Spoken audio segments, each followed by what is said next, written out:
Tetangga spesial kita kali ini adalah seorang diva Indonesia yang sudah berkarya selama 40 tahun. Ini dia Ruth Sahanaya.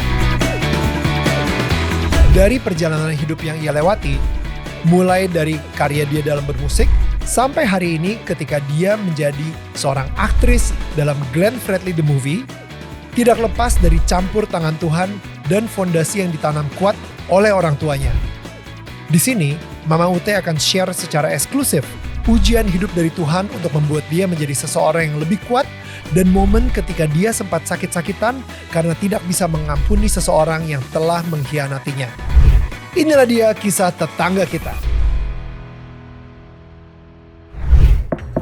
Hai, ini gua Daniel, tetangga kamu. Yuk kita mulai. Hai semua tetangga-tetangga yang gue sayangin dan gue cintain. Kembali lagi di Daniel Tetangga Kamu. Dan seperti biasa gue pengen ngajak kalian untuk support kita. Kalau misalnya kalian ngerasa ini konten-konten yang kita upload itu benar-benar berguna buat kalian dan mentransformasi hidup kalian menjadi lebih baik lagi. Well, kalian bisa support kita dengan cuman klik tombol subscribe yang ada di situ.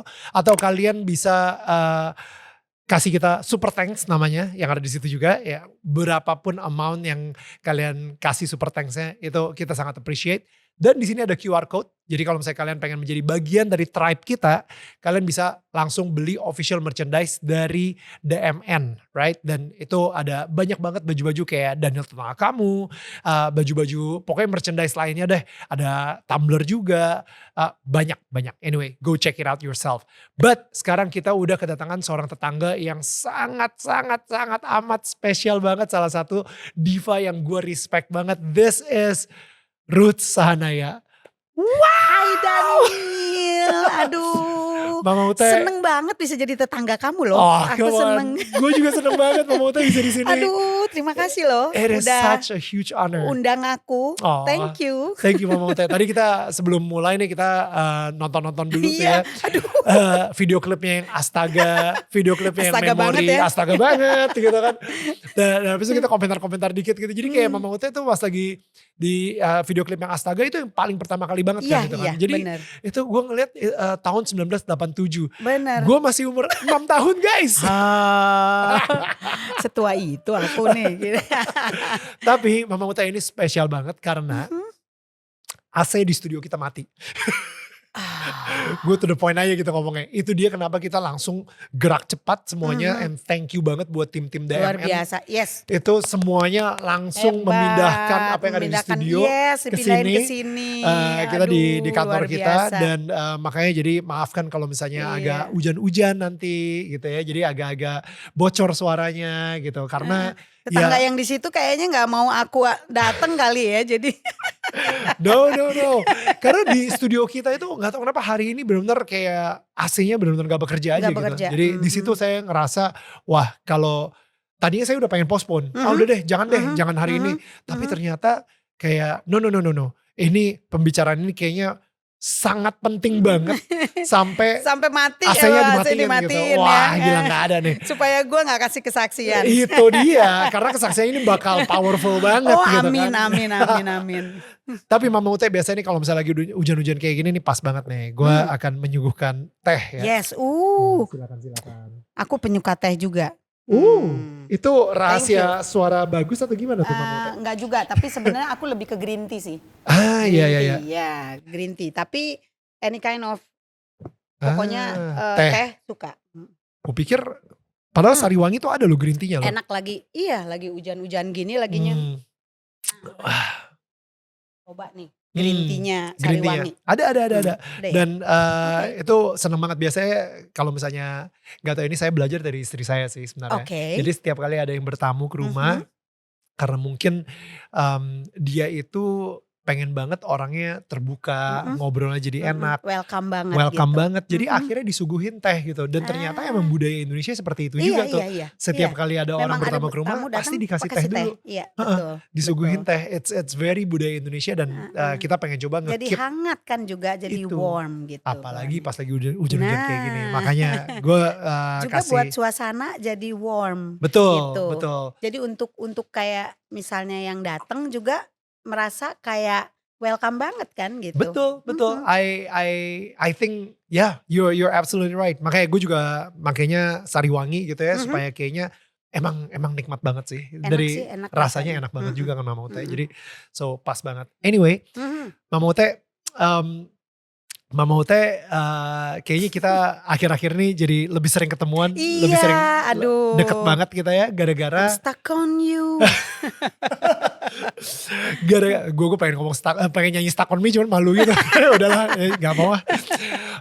Tapi gara-gara Mama Ute itu menjadi Mama Linda ya berperan sebagai mamanya Bung Glenn Fredly di film Glenn Fredly the Movie gitu. Dan ternyata ada campur tangan Tuhan di balik terpilihnya Mama Ute menjadi ibunya dari Bung Glenn Fredly sendiri. Tapi kalau misalnya itu oke, itu dulu deh. Boleh ceritain dulu gak gimana sampai akhirnya terpilih. Dan ini kan acting pertama nih. Iya. Di film nih. Di film acting pertama. Padahal karir di entertainment tuh udah 40 tahun. Tapi untuk film ini baru pertama kali banget. Baru pertama banget. Sinetron pernah gak? Enggak. Sama sekali. FTV gitu bener-bener enggak. Jadi gak pernah acting sama sekali. Ini baru pertama kali. Iya.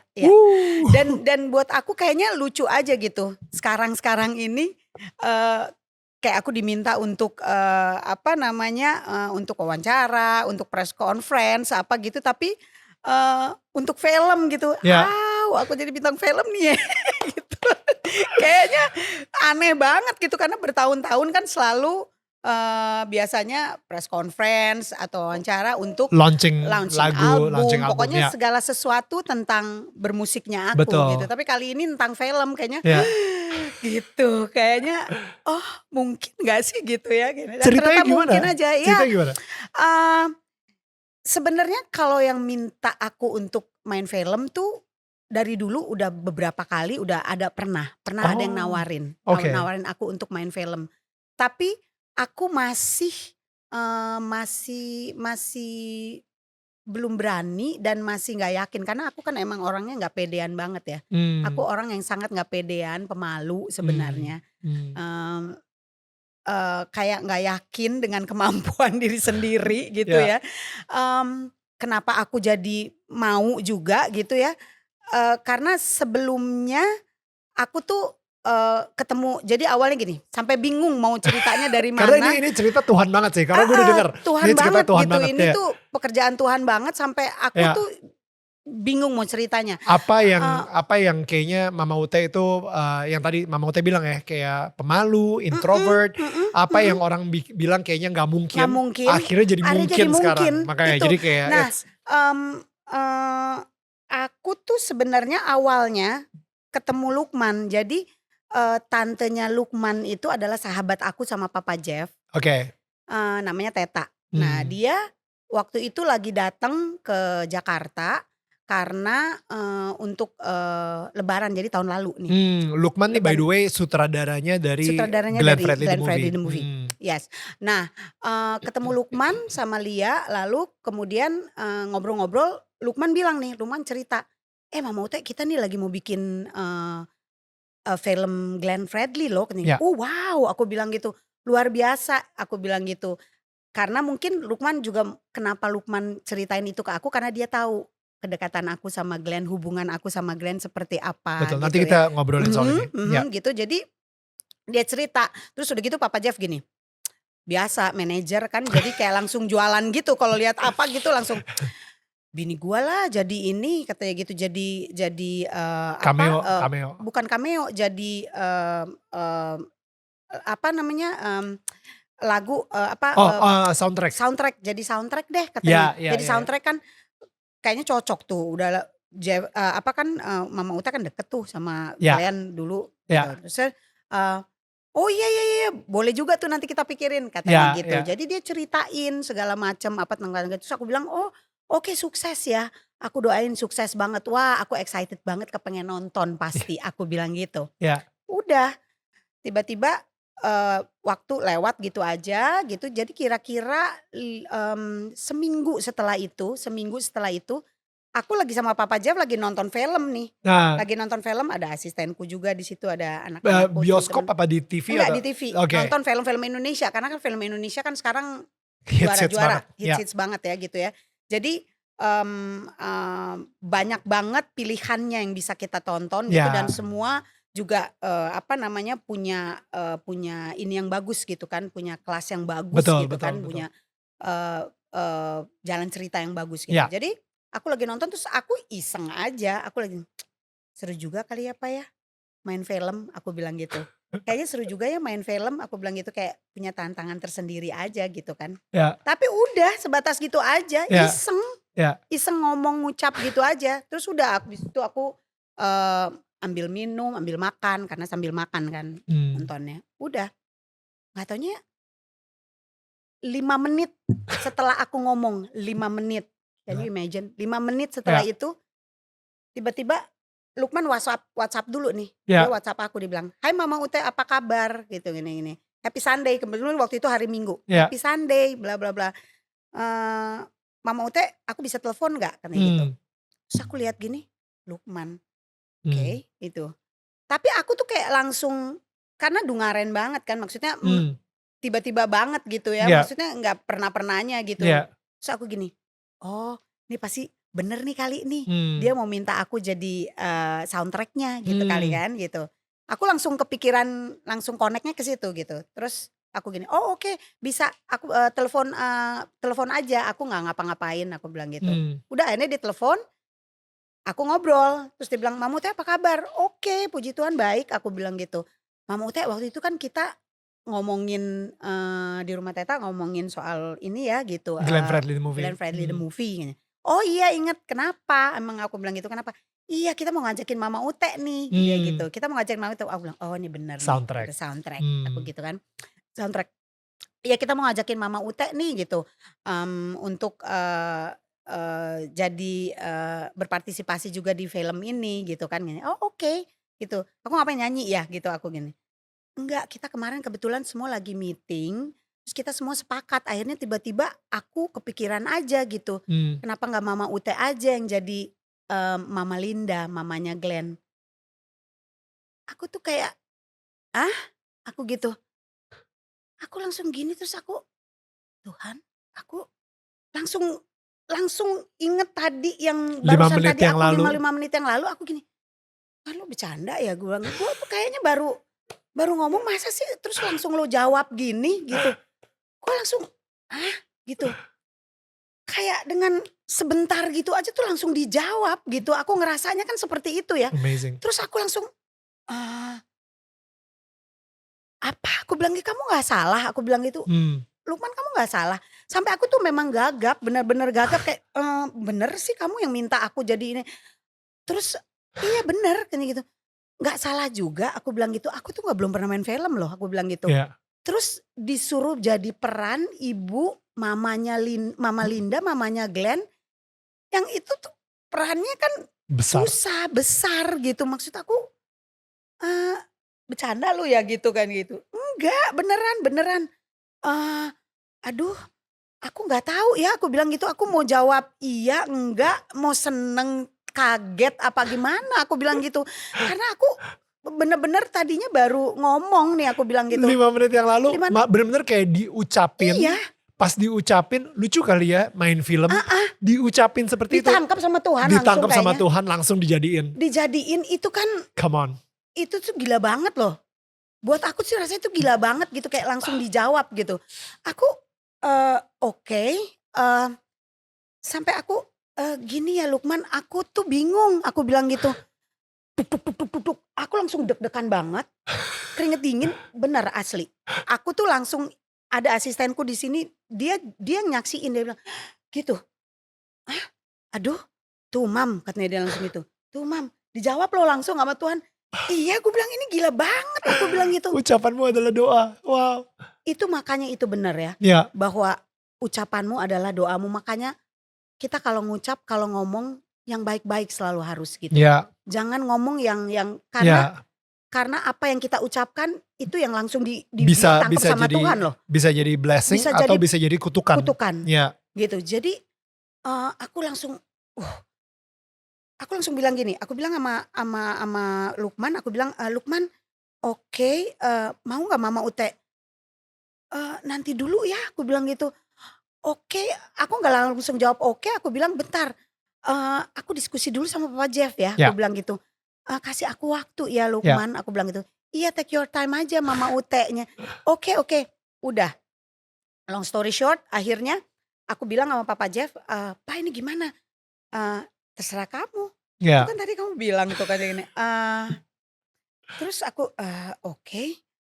mmm, Akhirnya udah, aku masih mulai dari saat itu kamu percaya nggak, mulai dari saat itu aku deg-degan terus, aku nggak bisa makan, aku, senewen, "Aduh wow, ini gimana ya aduh ini gimana ya aduh wow, gimana," nggak bisa tidur aku. wow. Aku sampai gini, "Tuhan ini apa maksudnya?" Aku bilang gitu. Terakhir Ruth Sahanaya, senewen, gugup, deg-degan dan lain-lain mungkin pas pertama kali mau ngeluarin album di 40 tahun yang lalu kali? Iya, bener bisa jadi itu. Iya kan? Apa kalau misalnya waktu aku mau festival, Iya. aku mau festival, Oh iya, itu lomba, ya, lomba itu ya, deg-degan itu, karena itu kan lombanya juga ya untuk Indonesia untuk misalnya, Indonesia, ya, Buana Indonesia, ya, apa namanya, festivalnya festival dunia gitu kan. ya, Terakhir ya itulah yang bener-bener merasakan, wow, deg-degan gitu kan. Ya udah terus akhirnya aku masih, abis itu aku berdoa, aku bilang, "Tuhan," aku bilang, "Tuhan Yesus, ini, apa maksudnya ya?" Aku bilang gitu. Kalau misalnya Tuhan langsung jawab gini berarti, emang, Tuhan setuju ya? wow, Memang Tuhan setuju kalau aku main film gitu? Seperti itu gitu, aku nanya sama Tuhan gitu kan. Tapi aku masih gelisah, aku bilang, "Aduh ini apa sih Tuhan?" Aku bilang gitu, "Tolong dong Tuhan," gitu. Mmm, Terus akhirnya diyakinkan lagi bahwa akhirnya, Lukman hubungin Papa Jeff, Papa Jeff tanya lagi, "Ini nih gimana nih? Kamu mau nggak? Lukman mau ketemu sama kamu," katanya dia bilang gitu. "Lukman mau ketemu sama kamu di kantornya dia," katanya gitu. Hah? Tambah deg-degan lagi kan aku, oh my God gitu, "Kamu mau apa enggak? Ayo ini jawab karena, mereka udah harus mulai syuting," katanya dia. betul, "Oke, aduh gimana ya Pak? Iya deh mau deh," aku bilang gitu. wow, ya, "Iya deh aku mau," gitu, ya, "iya deh aku mau." Tapi, lebih besar rasa maunya itu bukan karena aku merasa tantangan ini jadi aku jadi main film gitu ya, tapi lebih besar rasa buat aku harus memberikan sesuatu untuk Glenn gitu. Karena aku berpikir bahwa Glenn udah pernah bikin aku, tanda mata, tanda mata, konser tanda mata, which is itu, eee artis pertama dia mau bikin karena buat aku, dia mau bikin tanda mata itu gitu. hmm, Mmm, rasa rasa rasa kekagumannya dia sama aku gitu ya, itu dia mau bikin gitu. Nah itu, rasa itu yang lebih mengalahkan rasa aku ingin main film. Aku wow, ingin memberikan tanda mata juga untuk Glenn gitu loh. hmm, Aku ingin memberikan tanda mata untuk Glenn berupa apa ya ini, gue mau deh gitu. hmm, Gua bela-belain dengan segala ketidakpedean aku, dengan segala, aku merasa ketidakmampuan aku, gua mau buat wow, Glenn gitu loh, wow, gitu. Jadi akhirnya oke, aku pergi ke Lukman, ke tempatnya Lukman, ketemu di situ dan ketemu, ada gadis di situ, ada Adis di situ.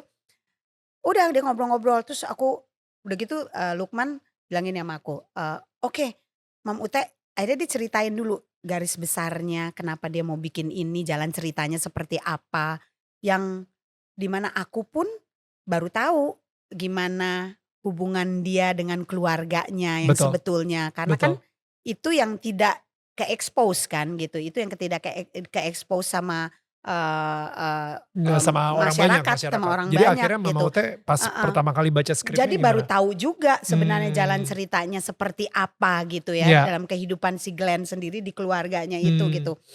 Aku, oh wow, aku semakin semakin mhm, semakin rasanya, oh ini nih ya, gitu ya, ini nih, ini memang saatnya memang aku harus, bersaksi tentang apa yang Tuhan mau dalam hidup aku, khususnya melalui film Glenn ini gitu betul, loh, gitu. Jadi akhirnya, mmm singkat cerita Glenn Lulu nih. Glenn, hello. You're watching me. Ya.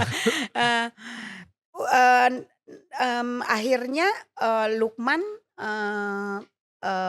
bilang gini, "Oke Mama Ute, boleh nggak ini ada skrip di sini."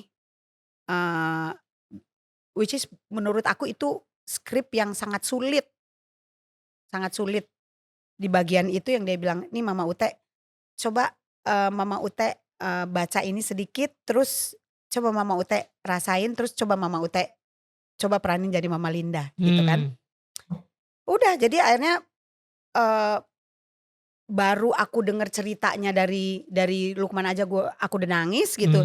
Terus begitu baca harus apa yang harus aku line-nya deliver gitu. itu, terus tambah nangis, belum apa-apa aku udah nangis. Jadi aku udah nangis ngomong itu, si Mbak Gadisnya juga udah gini, Lukman juga sampai udah lihat, ini belum apa-apa udah nangis. Dimana aku pun orangnya sebenarnya kan aku gembeng, aku cengeng banget ya, gampang sekali nangis, gampang sekali tersentuh gitu. Jadi begitu, apalagi ini soal Glenn gitu, jadi aku langsung nangis gitu. Udah dari situ Lukman akhirnya melihat coba berapa kali lagi dengan cara yang lebih natural, natural gitu ya. Akhirnya dari situ Lukman bilang, "Oke, Mama Ute kita confirm jadi Mama Linda. Jadi mamanya Linda kan, jadi Mama Linda gitu." Oke. Wah, tapi itu menunggu sampai hari yang aku harus pertama kali syuting, itu deg-degan terus, itu keringet dingin terus, bener deh, susah makan, aku sampai bener-bener asli kayak aku mau festival, kan rasanya seperti itu tuh. Wow. Itu tuh luar biasa banget sih gitu, tapi aku bener-bener merasakan bahwa memang itu udah Tuhan yang suruh gitu loh. Kerasa banget buat aku gitu. Dan ngomongin soal Tuhan yang suruh, saya mau ngaku dosa. Oke. Saya sebenarnya tidak setuju di awal kalau Mama Ute jadi gitu? Mama Linda. Iya. Ini ngaku dosa, ini pertama kali nih gue ngomong nih. Kenapa? Bener kata Mama Ute barusan, karena peran Mama Linda ini sesuatu yang sangat vital banget, sangat penting banget. Penting banget untuk seseorang yang belum mempunyai pengalaman acting. Saya ngerasa it's terlalu riskan untuk naruh peran Mama Linda ini. Kan? Karena ada beberapa line yang saya ngerasa perlu di-delivernya sebegitu meyakinkannya, kuatnya, sampai orang ngerti. Tapi saya gak mau ngambil resiko dengan seseorang yang belum pernah acting. Iya dong pastinya. Jadi saya bilang sama Lukman, "Man, gue gak setuju untuk Ruth Sahanaya jadi Mama Linda gitu." Pasti as a producer aku pun pasti akan begitu. Gila lu, orang masih baru. Dan akhirnya yakin gitu kan maksudnya. Exactly. Dan akhirnya Lukman mati-matian. Nil, lu gak ada di situ ketika Mama Ute baca skrip. Gue bisa ngerasain ada sesuatu emosi yang kena banget di hati gue. Iya. Abis itu coba deh, gini deh, casting dulu. Begitu udah ngeliat video castingnya, gue bilang, "Man, gue bener-bener gak berani. Gue gak mau ngambil resiko ini. Gue gak mau, Man, please jangan," gitu kan. Si Lukman yang bener-bener, "Enggak Nil, harus." Gue bilang, ya tapi kalau misalnya lihat dari video castingnya, aduh Man, jangan Man gitu kan. Tapi si Lukman, karena dia bukan aktris, dia bukan seseorang yang emang biasa main di film gitu. Betul. Jadi ya lu percaya gue, kalau gue akan bikin Mama Ute jadi Mama Linda. Di situ Tuhan taruh di hati saya juga. Tuhan taruh di hati saya, "Neil, dulu kan lu main jadi A Man Called Ahok. Lu sendiri bisa acting gak? Enggak, tapi gue mampukan." Tuhan mampukan. Sehingga emang Mama Ute sebagai mamanya Bung Glenn Fredly itu akan dimampukan oleh Tuhan. Di situ perspektif saya berubah. Nah, ketika sudah berubah, abis itu kita udah nonton film fullnya. Ada sebuah line yang di trailer juga ada ya, kalau misalnya kalian udah nonton trailernya Glenn Fredly. Mama Ute sebagai Mama Linda bilang ke Glenn, kamu pikir bakat nyanyi kamu itu dari siapa? Berkat papa kan? Nah itu sebenarnya secuplik dari line yang lebih panjang. Karena line di situ itu penting banget. Penting banget. Tapi ketika Mama Ute ngomong hal tersebut, ngedeliver itu, ternyata ada sebuah anointing Roh Kudus yang gue bisa ngerasain juga ketika Mama Ute ngedeliver hal tersebut. Karena itu adalah turning pointnya Bung Glenn juga di film. Karena penting banget, itu scene penting banget. Nah jadi pas di situ gue ngeliat, oke, gue ngerti sekarang. Emang ya Tuhan itu manusia mungkin bisa merencanakan tapi Tuhan yang menentukan. Kita gak bisa nebak ya. Kita gak bisa nebak. Tuhan itu udah benar-benar memilih semua perannya tepat banget untuk memainkan film Glenn Fredly ini, termasuk Mama Ute sendiri yang terlibat di sini gitu.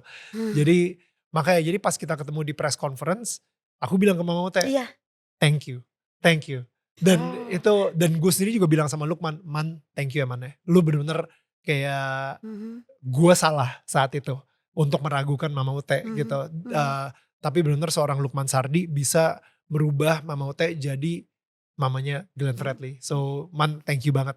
It was actingnya gak kelihatan kayak baru acting. Seriously gak kelihatan kayak baru acting pertama kali. Bener-bener the whole movie itu udah kayak ya I think karena Tuhan bekerja Tuhan banget sih. gitu di tuntunan Tuhan sih.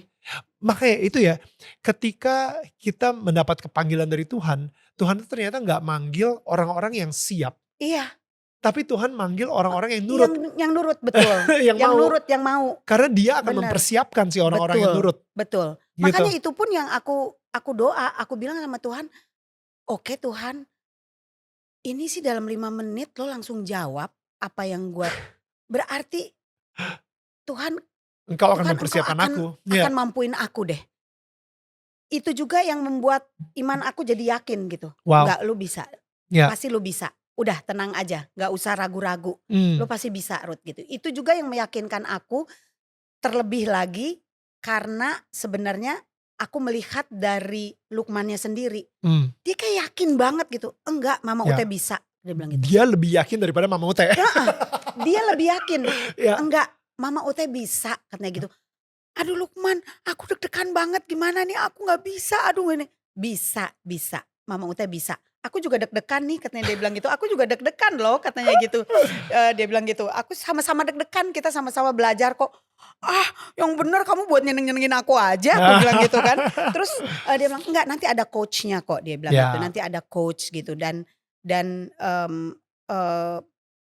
aku terima kasih sekali ya, justru melalui Lukman ya. Tuhan melalui Lukman meyakinkan aku bahwa aku mampu gitu. Melalui Lukman. Kalau istilahnya nih gini, kalau kayak di musik ya, aku di bermusik gitu, yang meyakinkan aku, membuat aku jadi lebih percaya diri untuk nyanyi bahwa lo mampu, lo bisa, itu tuh pertama kali yang menemukan aku, ini kan Lukman nih yang menemukan aku untuk di film. Nah dia yang menemukan aku pertama kali itu Aminoto Kosin. Iya. Oh ya ampun, dan dia yang menemukan Glenn Fredly juga no? Iya kan? Aminoto Kosin juga. Nah tuh kan, iya kan? Iya kan? Aku dipikir-pikir iya bener. Oh ini baru tahu nih, baru nggak ya? Enggak, baru maksudnya relatednya ya ternyata loh. Iya, yang menemukan Bung Glenn Fredly pertama kali adalah Aminoto Kosin juga. Aminoto Kosin juga. Nah dia yang pertama nemuin aku. Nemuin aku untuk aku jadi seorang penyanyi, aku rekaman itu ya Aminoto Kosin gitu. Oh wow. So gitu. Wow, this is itu amazing. Sih, iya ya. Iya bisa paralel aku juga gitu. Baru bisa paralel gitu ya, yang nemuin Glenn Fredly juga Aminoto Kosin. Dia yang fight mati-matian untuk Bung Glenn lagu Januarinya. Padahal sebenarnya album keduanya itu udah mau di-cut sama Sony gitu. Tapi dia kontraknya udah mau di-cut lah. Jadi pertama dia diajak dulu main di grup itu kan. Funk Section. Nah, aku pertama kali lihat Glenn itu dia masih kecil banget, dibawa sama papanya sama omnya, Ongen Latuihamalo almarhum. Dibawa di satu acara, aku nyanyi, terus dia dibawa, terus dia nyanyi. Aku gini, gila nih anak bagus banget suaranya, aku bilang gitu. Karena Hmm. waktu itu dia masih kecil, kurus gitu, Ya, kecil banget, masih kecil. Terus aku bilang, ih Bung Ongan, aku bilang dia bagus banget nih ya, suaranya. Kayak Michael Jackson kan. ya. Dulu masih kecil dia bagus banget suaranya, pitch-nya semuanya bagus. Terus aku ketemu sama Aminoto Kosin waktu itu, karena waktu itu aku masih sering sama-sama di Karimata kan, di grup Karimata. Ah, ya. Aku masih selalu jadi bintang tamu di Karimata, jadi aku ketemu Amin, aku bilang, "Ming, gila gue ketemu ada penyanyi anak Ambon," aku bilang, "bagus banget suaranya," aku bilang gitu. "Namanya Glenn, itu saudaranya ponakannya Ongen Hmm. Latuy Hamalo." "Oh ya?" katanya Hmm. gitu. Aku cerita gitu terus nggak taunya berapa tahun kemudian Hmm. dia masuk di Funk Section kan, terus aku Ya. ketemu sama Aming aku bilang, "Ming ini dia maksud gue, anak ini," Oh, masih gitu. inget? Mbak Mama Ute masih inget ternyata sama Iya, wow, iya aku bilang, "Ming ini maksudnya anak ini, yang aku pernah wow. cerita sama lo," aku Ya, bilang ya, gitu. ya. Terus dia bilang, "Iya, oh Glenn," katanya, "iya," Gila, gitu. tapi Glenn-nya sendiri sebenarnya ngefans parah sama Mama Ute kan? Katanya sih begitu ya. Tapi emang emang menurut semua keluarganya udah paling tahu gitu, pokoknya yang paling pertama di otaknya Glenn kalau misalnya idolanya Iya, dia adalah Mama Ute iya, gitu.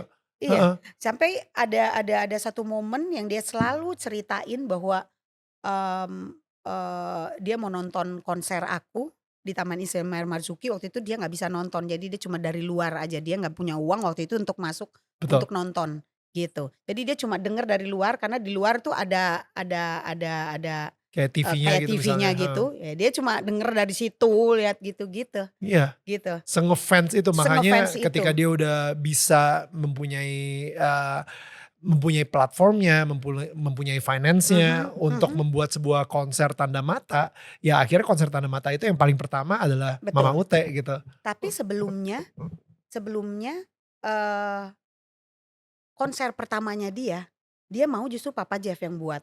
Karena kita waktu itu Wow, ada production house-nya kan, kita betul, Rutsanai Production, mhm, dia mau Papa Jeff yang buat gitu. wow, Aku maunya Papa Jeff deh. wow, Jadi waktu itu pertama kali konser besarnya dia juga dibuat oleh dibuatnya Papa sama Jeff, Papa Jeff, heeh, jadi sebenarnya relatednya gila, ternyata ya, banyak banget gitu ya ya. Tapi, hubungannya. ngomongin ini kita flashback ke Mama Ute sendiri gitu ya, kayak Mhm. saya wah kalau misalnya ngomongin soal mukjizat yang terjadi di film Glenn Fredly The Movie, itu banyak banget dan saya mungkin gak Iya, habis-habis. iya, iya, iya. Mungkin ini, a different banyak Different banget, story lagi ya. different Mhm, story dan mhm. kayaknya satu episode nanti mungkin di acara Daniel Tetangga Kepo kali, Iya, gua iya. akan buka semua Benar, benar. Karena karena aku kemarin sempet ada wawancara ketemu sama, cast-cast yang lainnya, ya, Leo, sama si, ya, mmm, yang Sonia, Sonia. ya, Nah di situ juga sepintas ada dia cerita, ya, ada cerita yang aku nggak tahu gitu, ya, aku nggak tahu juga, kamu "Oh ya?" ya, Gitu. ya, so many Sampai miracles, sampai ke titik Yura mau bikin, ya, eee, lagu keluarga, lagu ya. lagu keluarga juga, Udah itu banyak pokoknya banget so ya. many miracle stories. Iya. Gue mungkin akan pirit-pirit nanti di Instagram gue, tapi nanti akan gue buka banget di Daniel Tetangga Kepo nanti Iya, ada. aku sampai kalau ngedenger gitu sampai aku gini, dia bener-bener dia Glenn dari atas tuh dia tuntun kita kayaknya gitu ya. Mmm, Kelihatannya seperti itu ya, jadi kayak kayak dia kayak taruh, Tuhan heeh, itu sayang banget sama Bung Glenn, sampai misinya Bung Glenn yang belum tercapai, terselesaikan, ya tercapai, kita jadi perantaranya ikutan gitu. exactly, kita jadi Mhm, perpanjangan tangan. bener perpanjangan tangannya dia. Dari Iya, rencana iya, Tuhan iya, untuk Bung iya, Glenn yang iya, belum terselesaikan bener. gitu. So, Mama mau tanya dulu deh, I wanna know more about you. Gue Mhm, pengen pengen ngobrol sama Mama Ute mhm, actually because I wanna know more about you gitu. mhm, Jadi, sebenarnya Mama Ute sendiri kan kayak tadi ya, seorang yang introvert, mhm. seorang yang, nggak Pemalu, nggak pede pede. dan Iya, iya, minder, iya, iya. tapi kenapa bisa masuk ke dunia nyanyi dengan suara yang begitu wow? Mmm, ya itulah makanya, Waktu kecil tuh ceritanya seperti apa mmm, emang ya, Mama Ute? eee, itu yang selalu Tuhan bilang kan bahwa semenjak dari kandungan kita, ibu kita, Tuhan sudah menempatkan kita, sudah tahu kita bakal jadi apa gitu ya. Wow, Eee, setelah aku realize, setelah aku dewasa, setelah aku sampai di titik ini, aku memaknai kata-kata itu tuh bener-bener, oh iya bener nih ya gitu Ya. ya. Jadi memang dia udah persiapkan aku untuk ini sebetulnya gitu ya. Wow. Jadi, kalau padahal kalau kita sebagai manusia ya, melihat, flashback lagi, aku kecilnya aku eee, itu tadi, aku malu mungkin karena aku gini, karena aku anak bungsu. Oke. Segala sesuatunya itu kakak-kakakku tuh sayang banget sama aku. Jadi mungkin segala sesuatunya tuh dibantu, dipersiapkan jadi tahu beres selalu gitu. Which is kalau misalnya, eee, segala satu tugas sekolah gitu Ya, yang misalnya belum selesai, ya. aku pasti diberesin, diselesain sama kakak-kakakku. Wow. Jadi aku, merasa nyaman, aku merasa, tenang-tenang aja, merasa bahwa tenanglah, aku pasti, beres mau Ya, ngerjain segala sesuatu. ya. Tapi itu kan tidak bisa berlangsung terus-menerus gitu loh. Nah, ketika aku besar, aku dituntut harus udah sendiri dong, nggak musti Ya, selalu mengharapkan kakak, orang tua gitu. ya. Nah, itu aku rasa yang membuat aku jadi nggak pede. Mmm. Karena, kayaknya gue nggak bisa nih gitu. Selama ini gue diurusin terus Heeh, sama orang, ya. kayaknya gue nggak bisa nih gitu. Aduh kayaknya gue takut nih, gue apa gitu. Eee, aku rasa awal mulanya dari situ, membuat Tapi aku jadi nggak percaya diri gitu, udah jadi mulai malu nyanyi gini. tapi udah mulai nyanyi, Nyanyi udah nyanyi sering tapi nyanyi di lomba, gereja, nyanyi oke. di gereja baru sekitaran seputaran nyanyi di gereja, terus nyanyi di rumah wah itu mungkin juga karena it's in the blood aja sih papa Iya, mamaku orang Ambon kan, turunan Ambon mamaku emang biasanya yes bisa ya, nyanyi, papaku dulu juga, aktif di musik masih mudanya gitu, ya, terus mamaku orang Sangir, Sangir Talaut ya, oke. Sulawesi Utara, di mana mereka juga sekeluarga Penyanyi pinter semua. nyanyi, jago nyanyi gitu. Jadi, lingkungan aku udah menunjang aku untuk memang selalu nyanyi atau apa gitu kan. Nah, kadang-kadang aku nyanyi bapak haji di depan tetangga tuh gini, Mhm. suka, "Ute ayo nyanyi dong, kenapa sekarang nggak nyanyi? Ayo nyanyi." Suka gitu, Lucu kadang-kadang gitu banget. kalau aku nggak nyanyi. Nah, mmm, akhirnya, mmm karena nyanyi nyanyi nyanyi nyanyi nyanyi itu terus, akhirnya aku, tiba di saat aku dewasa, besar, aku aktif juga di gereja. Ya, Temen-temen gereja aku dulu aku suka ikut, oh enggak belum, sebelumnya aku di SD, ya, guru kesenian aku, eee, nunjuk aku untuk mewakili, SD untuk festival, waktu festival lagu rohani. wow, Dimintanya aku gitu, dimintanya aku, terus aku dapet juara tuh di situ. wow. Tapi aku kayak masih, okelah gitu ya, masih ya apa sih gitu ya, walaupun kenapa gue sih gitu, Ya, selalu aku gitu kan, kenapa aku sih gitu kan. Papaku selalu suruh-suruh nyanyi, "Ayo nyanyi di gereja," kalau acara ulang tahun apa-apa keluarga gitu, "Ayo nyanyi nyanyi nyanyi." Mungkin karena papaku juga ada lihat, ini ada bakat. bakat Ya. ini gitu, bakat di aku untuk nyanyi. Tapi 2 kakakku juga bagus-bagus suaranya. Jadi kita Ah, bertiga suka sering disuruh nyanyi. Tapi aku tuh paling males gitu. "Kenapa sih gue disuruh nyanyi terus?" Gitu. Aku bilang gitu, "Kenapa sih emang" di pikiran aku, "Emang suara gue sebagus itu ya?" Gitu. right, Aku tuh wow. gitu. "Suara gue sebagus Oh itu jadi dibandingin sama 2 Kakak, Mama Uta lebih sering disuruh nyanyi daripada 2 sering Kakak? disuruh nyanyi. Oke, Terus akhirnya aku masuk, kegiatan, vokal group di gereja dengan temen-temen semua gitu. Eee, nah ketika itu aku aktif kan, ikut, pertandingan vokal grup apalah, apa gitu. Nah ini vokal grup ini tuh lumayan di Bandung dulu terkenal karena, juara terus gitu, oke, karena juara terus sih, selalu kayak diperhitungkan kalau vokal grup kita nih ikut, right, gitu kan. Mau di sekuler, mau di rohani juga ya. lumayan ada nama gitu Secular grup tuh kita. maksudnya mainstream, nyanyi-nyanyi lagu mainstream Iya iya kayak iya iya, ya atau ada lagu-lagu gereja gitu, gereja, rohani heeh, gitu, benar ya. benar. Nah kemudian suatu ketika ada festival, Sekota Madya Bandung, Mmm, festival nyanyi, festival solo gitu.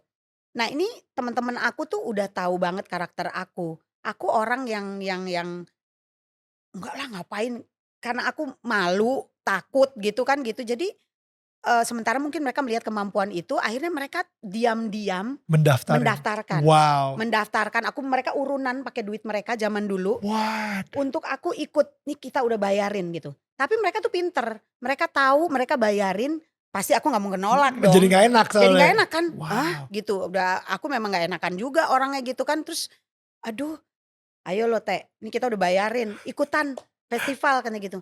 Hah? Ya udah deh, oke deh. Udah akhirnya aku ikut seleksinya terus sampai akhirnya aku menang, dapat Wow. se-Jawa Barat, tingkat Jawa Barat. Nah dari tingkat Jawa Barat itu harus mengikuti Bintang Radio TV biasanya. Nah Bintang Radio TV itu nasional kan.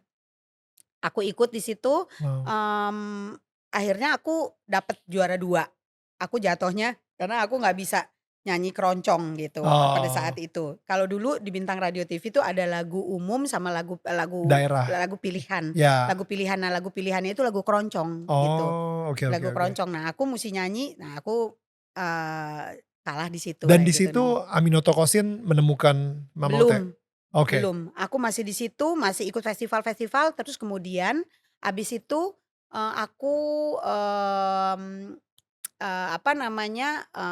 ikutlah Light Music Contest. Oke. Nah abis dari situ tuh aku mulai ikut Light Music Contest di Jakarta, LMC. Nah di situ Aminoto baru pulang dari Amerika, dia lihat aku. Oke. Lihat aku nyanyi. Nah di situ tuh jurinya Erwin Gutawa, Ben Sleo, ada almarhum, Ya. ada Ahmad Albar, ada siapa semua nama-nama besar Wow. yang waktu itu jadi juri. Nah kemudian aku di situ jadi the best vocalist sama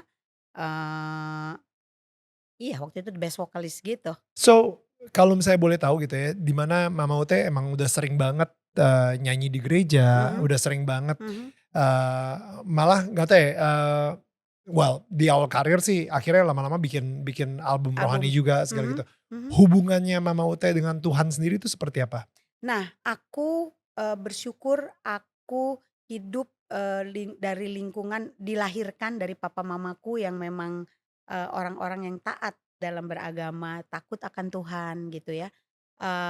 Papaku ketua majelis di gereja gitu, dia selalu pelayanannya tuh di gereja, full timer di gereja gitu. Jadi sebenarnya kehidupan rohani aku itu dari kecil memang sudah terpenuhi gitu, karena setiap kali bahkan papaku tuh selalu aku inget tiap hari Rabu apa hari Kamis kita selalu ada kebaktian selalu keluarga. Oke. Selalu kita Wow. harus menyisihkan waktu selalu tiap hari itu Wow. untuk berdoa, baca Alkitab. Papa kasih sedikit kayak wejangan gitu ya. Kasih wejangan, kasih apa. Nah itu yang aku ingat sih selalu itu, dan ke gereja selalu harus nyanyi di gereja.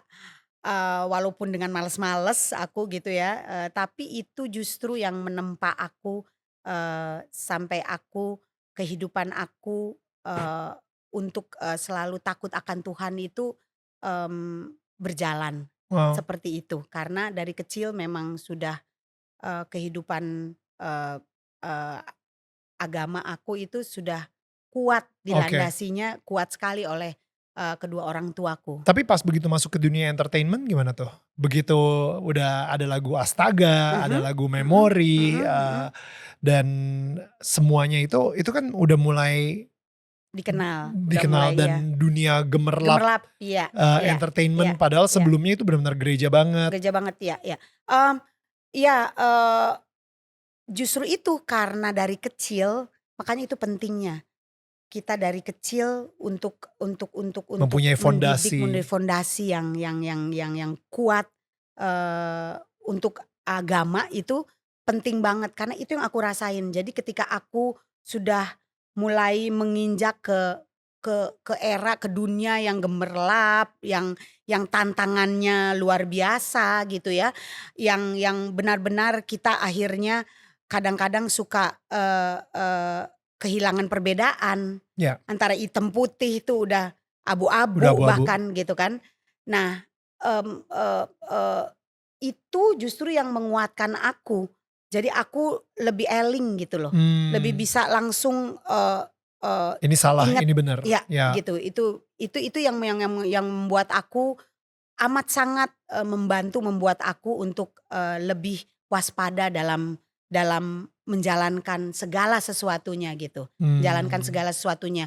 Dan ketika aku udah lebih mengerti lagi, udah lebih hubungan aku lebih intim lagi dengan Tuhan, aku selalu malah lebih minta sekarang untuk lebih minta kepekaan justru itu.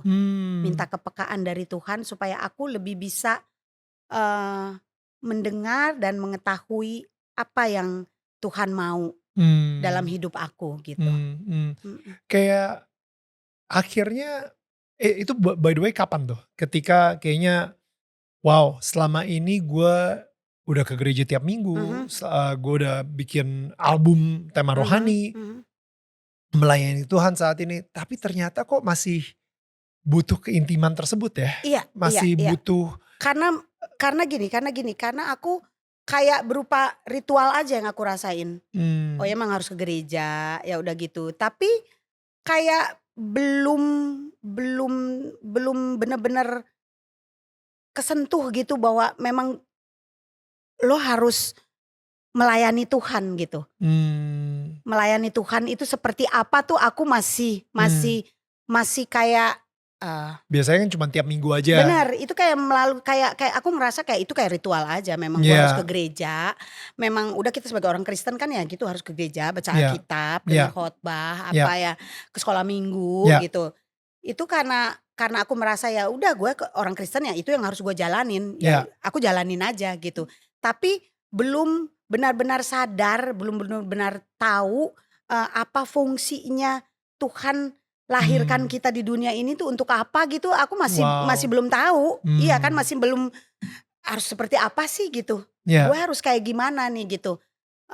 Belum benar-benar mendalami, belum benar-benar mengetahui bahwa, oh iya ya, gue dilahirin sama Tuhan itu bukan bukan untuk nggak ada tujuan gitu. Tuhan lahirin kita bukan tanpa tujuan gitu. iya, Pasti ada tujuannya kan, untuk apa gitu kan. betul, betul, Nah untuk memuliakan dia, untuk terus menjadi saksinya dia, itu kan sebenarnya betul, tujuan Tuhan ngelahirin kita, kita ada di dunia ini mmm, gitu loh.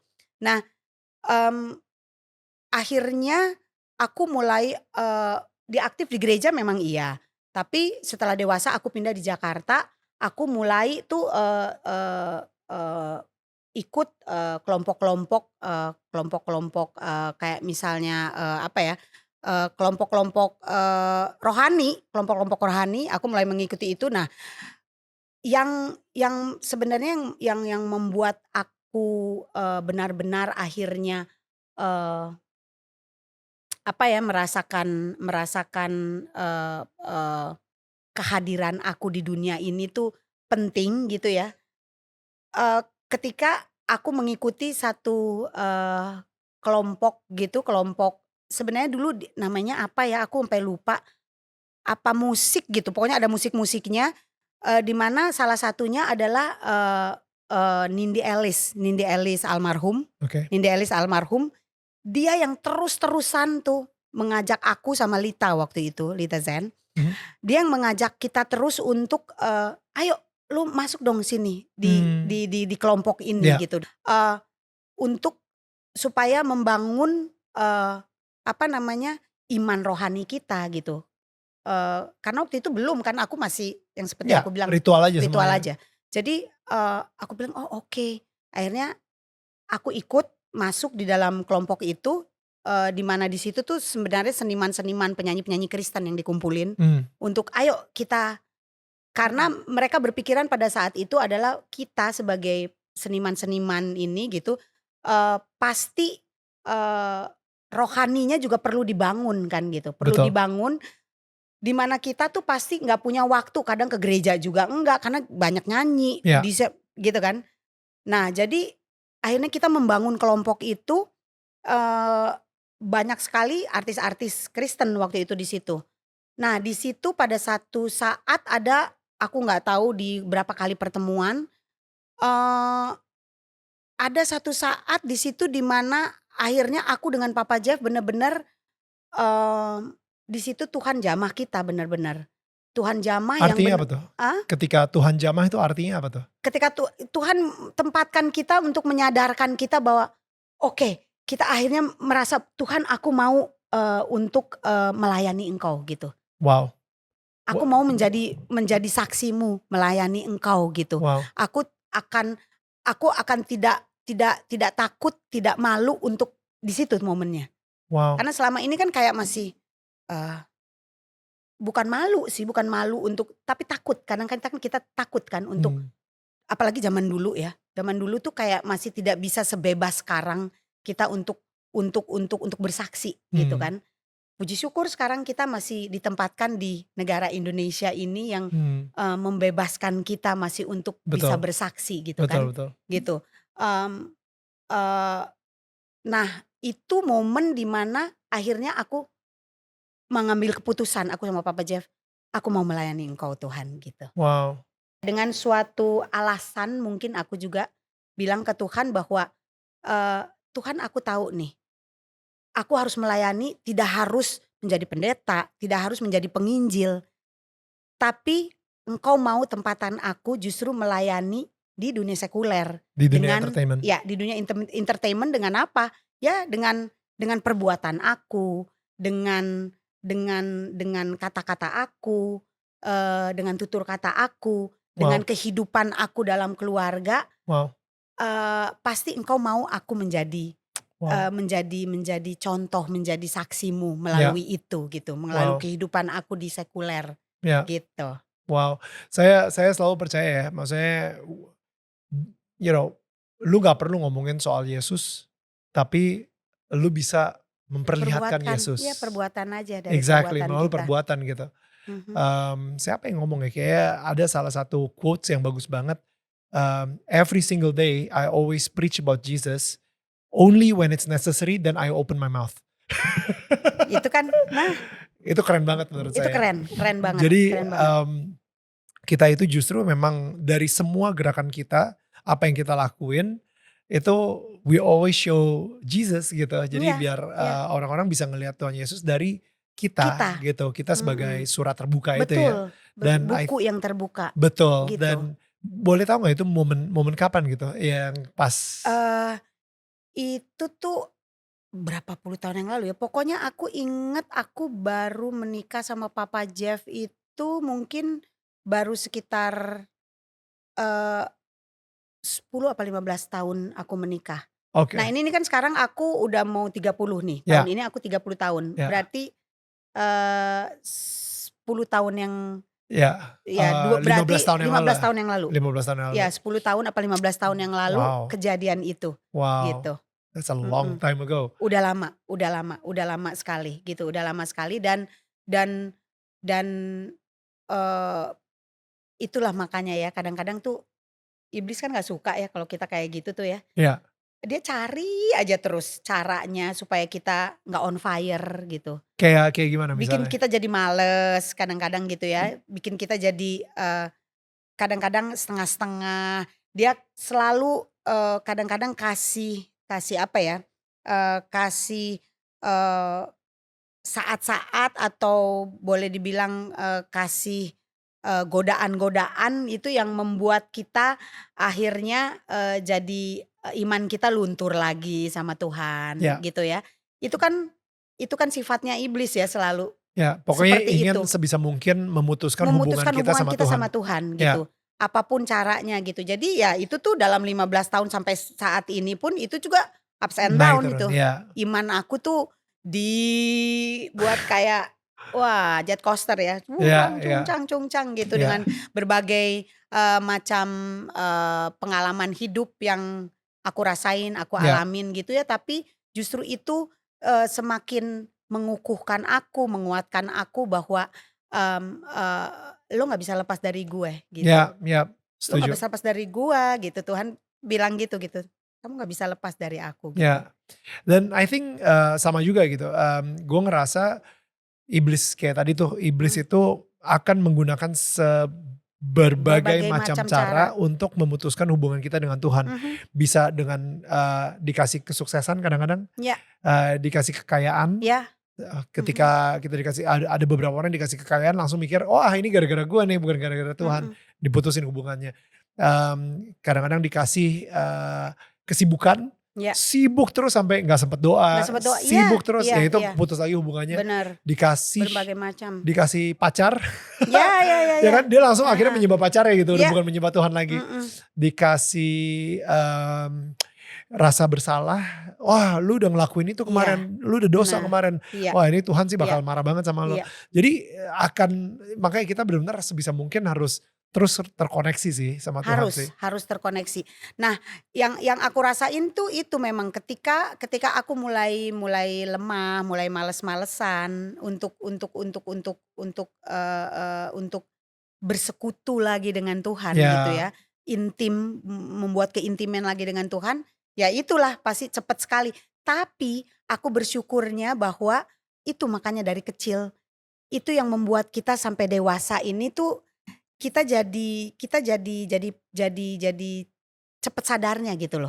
Cepet sadarnya bahwa langsung kayak diingetin, nggak boleh lo gini, jangan Ruth gitu, jangan, nggak boleh Ruth, nggak boleh, no, Tuhan maaf, langsung sadar gitu kalau udah dari hal kecil aja, misalnya kayak ngomongin orang aja gitu, kayak misalnya aku, apa sih dia, lu tahu gak sih dia tuh gitu. Padahal belum tahu mungkin kepastiannya seperti apa, tapi misalnya gitu ya. Gitu, tapi udah aku gini, cek. Nah kayak gitu aja tuh kayak aku langsung kayak disadarin, Tuhan sorry, gue gak boleh gini. Hal-hal kecil seperti itu aja tuh kayak cepet banget diingetinnya sama Tuhan gitu. Dan semakin kesini, semakin aku terus membuat hubungan yang intim sama Tuhan. Dan selalu aku minta untuk kepekaan itu ya, supaya damai sejahtera ada terus di aku, kepekaan itu ada terus gitu, semakin terasah memang gitu ya. Jadi aku lebih peka memang dengar suara Tuhan jadinya gitu. So good. Tadi kan Mama Uta sempat bilang gitu kan, naik turun gitu ya. Kita pengen ngomongin mungkin pas lagi turun kali, pas lagi benar-benar jatuh, bukan ngomongin soal hubungan dengan Tuhan, tapi ngomongin tentang ketika titik terendah dalam kehidupannya Mama Ute. Ada gak sih momen tersebut gitu yang kayaknya susah banget dan benar-benar harus bergantung banget sama Tuhan? Ada ketika setahun sebelum pandemi, which is itu sebenarnya kesalahan kita sendiri, aku dan Papa Jeff, dalam mengelola keuangan kita. Dalam mengelola keuangan kita yang akhirnya salah perhitungan, apalah segala macam gitu, itu yang membuat akhirnya ditambah pandemi setelah itu yang membuat rasanya aku, wah berat banget. Ini berat banget nih. Tuhan ini gimana nih, kita gak ada duit nih gitu kan gitu ya. Tuhan aduh gimana nih, tolong dong gitu. Sampai aku akhirnya jual tas-tas branded aku. Ya, karena aku pikir so what, lu gak perlu gengsi, gak perlu malu, so what gitu loh. Akhirnya aku bilang enggak, gimana nih ya gitu. Karena pekerjaan kita waktu itu kan stuck. Stuck sama sekali. Karena apalagi di sebelumnya itu tuh aku seperti yang aku bilang, aku kesalahan dalam mengelola keuangan aku dengan Papa Jeff gitu. Jadi aku gini, oh my God ini gimana ya caranya gitu ya. Tuhan tolong ini gimana sih. Aku merasa itu yang titik terendah banget gini. Aduh gimana ya Tuhan gitu. Kayak buntu gitu, gak tahu. Sampai aku gini, Tuhan, sampai aku gitu kayak jadinya aku kayak bargaining sama Tuhan gitu. Bukan bargaining, kayak aku nuntut ke Tuhan gitu. Tuhan, gue selama ini nih, gue bantu orang loh, gitu.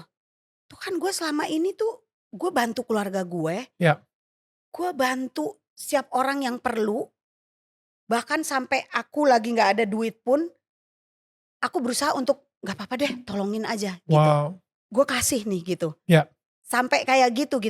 Aku lebih mementingkan orang lain, kesusahan orang lain, walaupun aku sendiri susah gitu.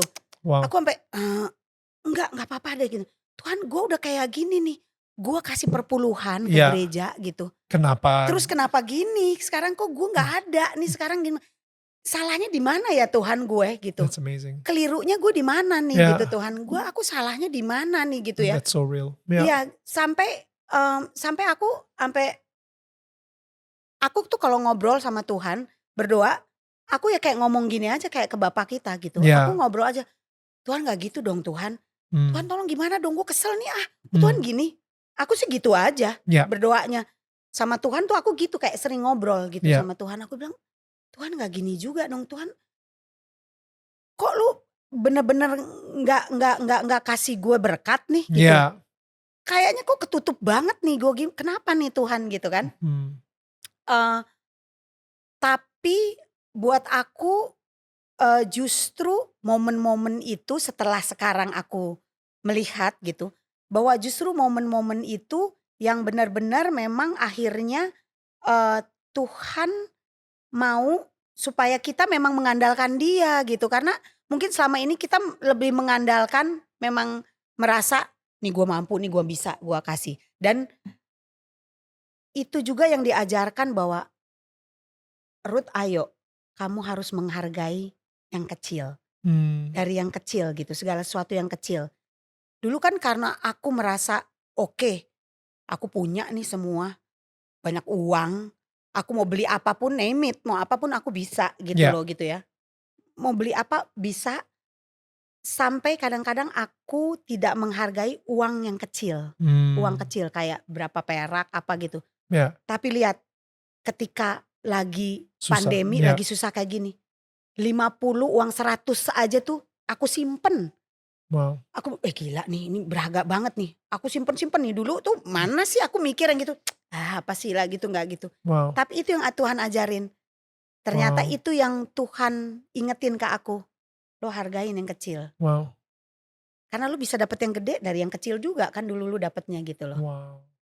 Gitu. Akhirnya baliknya gimana tuh sampai? Nah akhirnya Tuhan tempatkan orang-orang untuk akhirnya kita dibikinlah segala satu acara-acara kan, acara TV yang dimana untuk untuk charity atau untuk donasi, kita nyanyi untuk donasi di situ kan.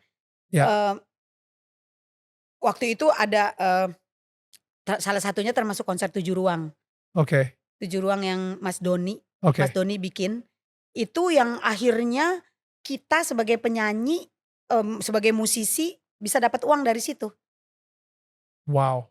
Karena kan kita nggak bisa pergi nyanyi di mana-mana kan waktu itu kan. Itu pakai virtual ya? Pakai virtual. Iya. Dan ada beberapa akhirnya mulai masuk, beberapa orang bikin acara virtual.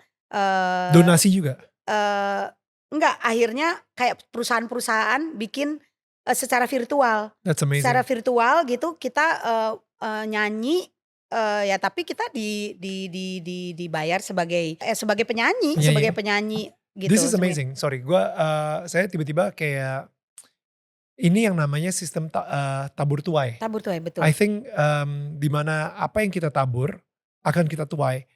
Jadi justru ketika Mama Ute saat itu lagi kesulitan secara finansial, udah mulai jual-jual tas branded dan lain-lain, yang seharusnya in a way orang harusnya berdonasi ke Mama Ute, tapi justru di situ Mama Ute bilang kayak no, tugas gue udah jelas memuliakan nama Tuhan, sama bersaksi tentang Tuhan melalui suara, melalui nyanyian, melalui lagu. Nah jadi akhirnya di situ Mama Ute malah berdonasi untuk orang-orang yang lagi sulit. Padahal Mama Ute juga lagi sulit saat itu. Nah ketika berdonasi itu sistem tabur tua itu, prinsip tabur tua ini terjadi gitu ya. Akhirnya soalnya kalau misalnya udah prinsip itu udah jalan, ya udah the next level is tuai. Kita udah tabur, ya the next level saatnya kita tuai gitu. Kita di industri musik kan, di penyanyi-penyanyi apa semua gitu kan.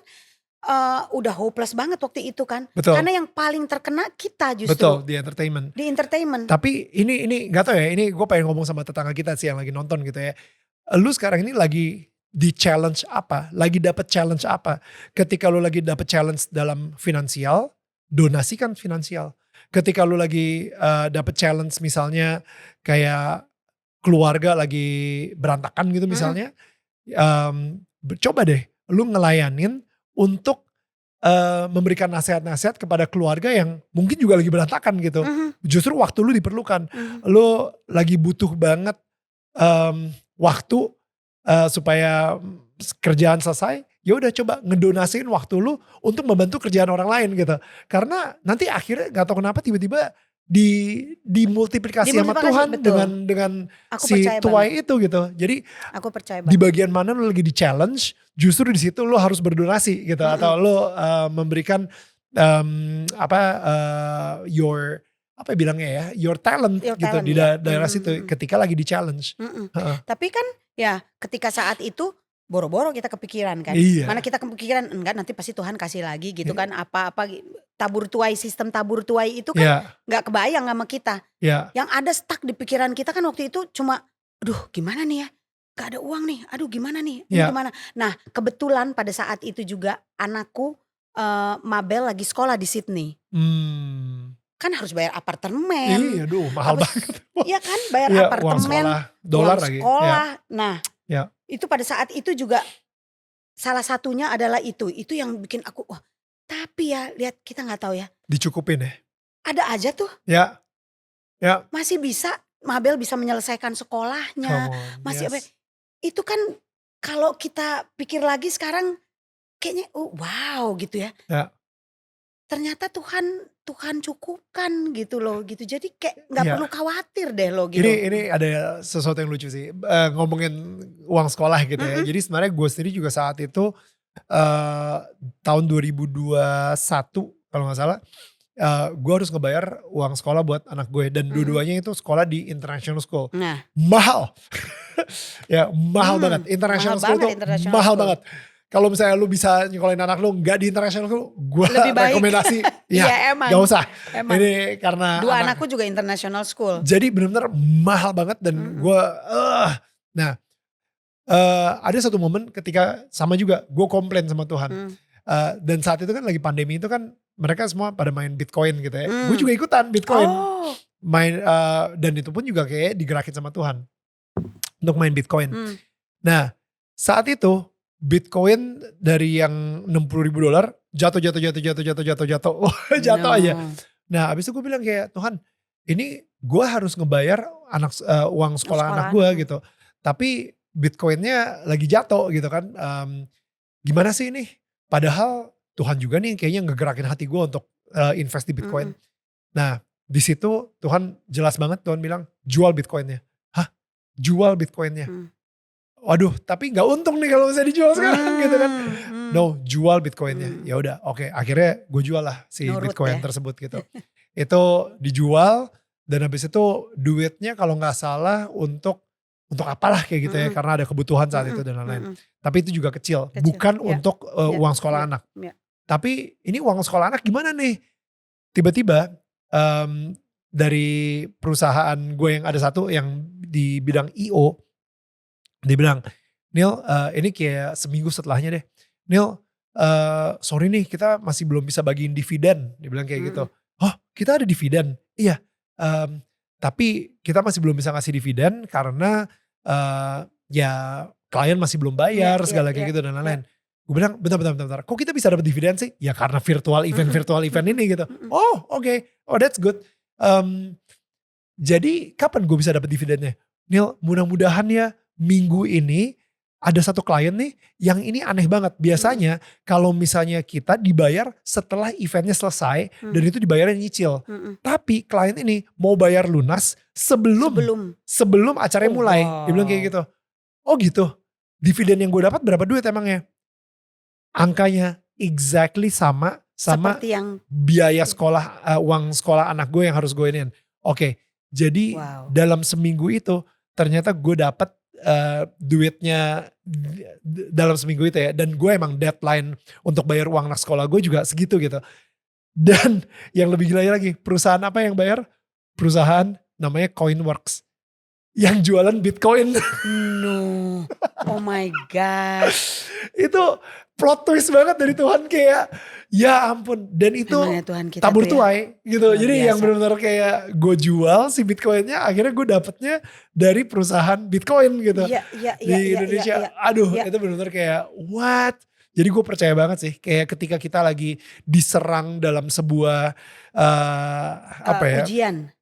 ujian dalam sebuah faktor gitu ya. Nah, faktor tersebut ya udah kita donasiin, kita tabur supaya kita percaya, dan itu yang namanya iman sih. Kita percaya nanti akan datang kok kayak gitu. Betul. It's really crazy. Iya, karena kan kalau buat aku sih kayaknya ujian sama cobaan itu berbeda ya. Sekarang buat aku sih ujian sama cobaan berbeda. Kalau cobaan itu kadang-kadang kita sendiri yang buat. Dan itu banyak dari setan gitu ya. Kalau ujian itu dari Tuhan. Tuhan yang mau menguji kita. Jadi dia tuh, karena kan Tuhan selalu kasih ke kita itu selalu memberikan kita tuh jalan damai keluar, sejahtera. Right. Bukan Tuhan gak pernah kasih kita kecelakaan atau apapun. Kalaupun kecelakaan ya mungkin karena kita salah sendiri gitu. Kita yang buat sendiri gitu loh. Gitu. Tuhan selalu kasih kan damai sejahtera gitu ya.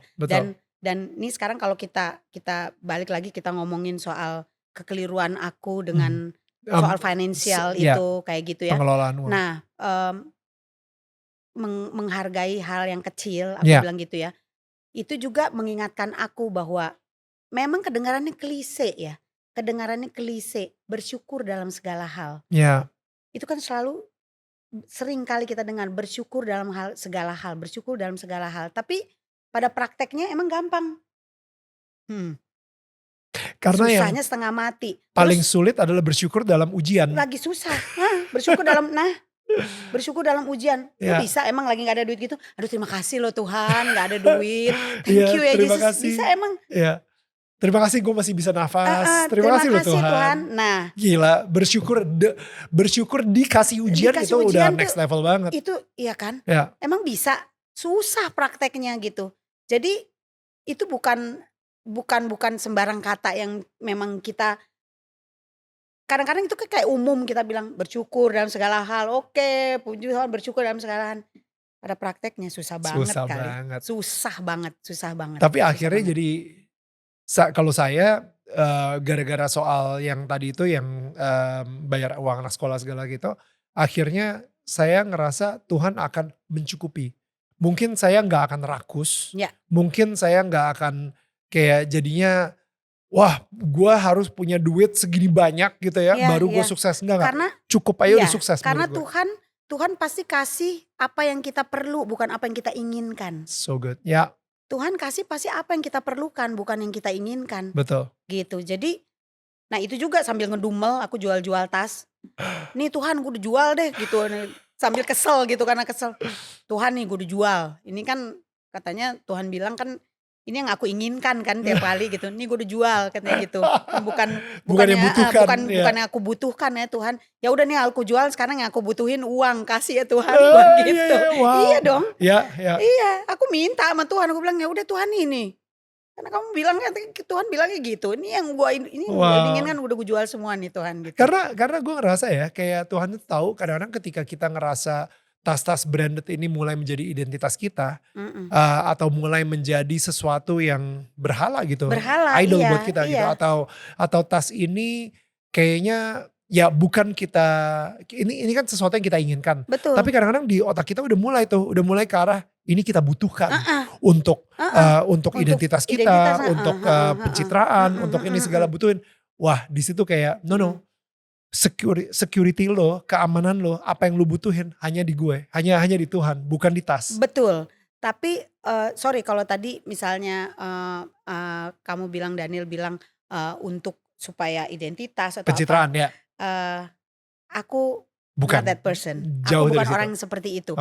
Karena aku jauh sekali dari kehidupan glamor sebetulnya. Aku bukan orang seperti Emang itu. Bener sih.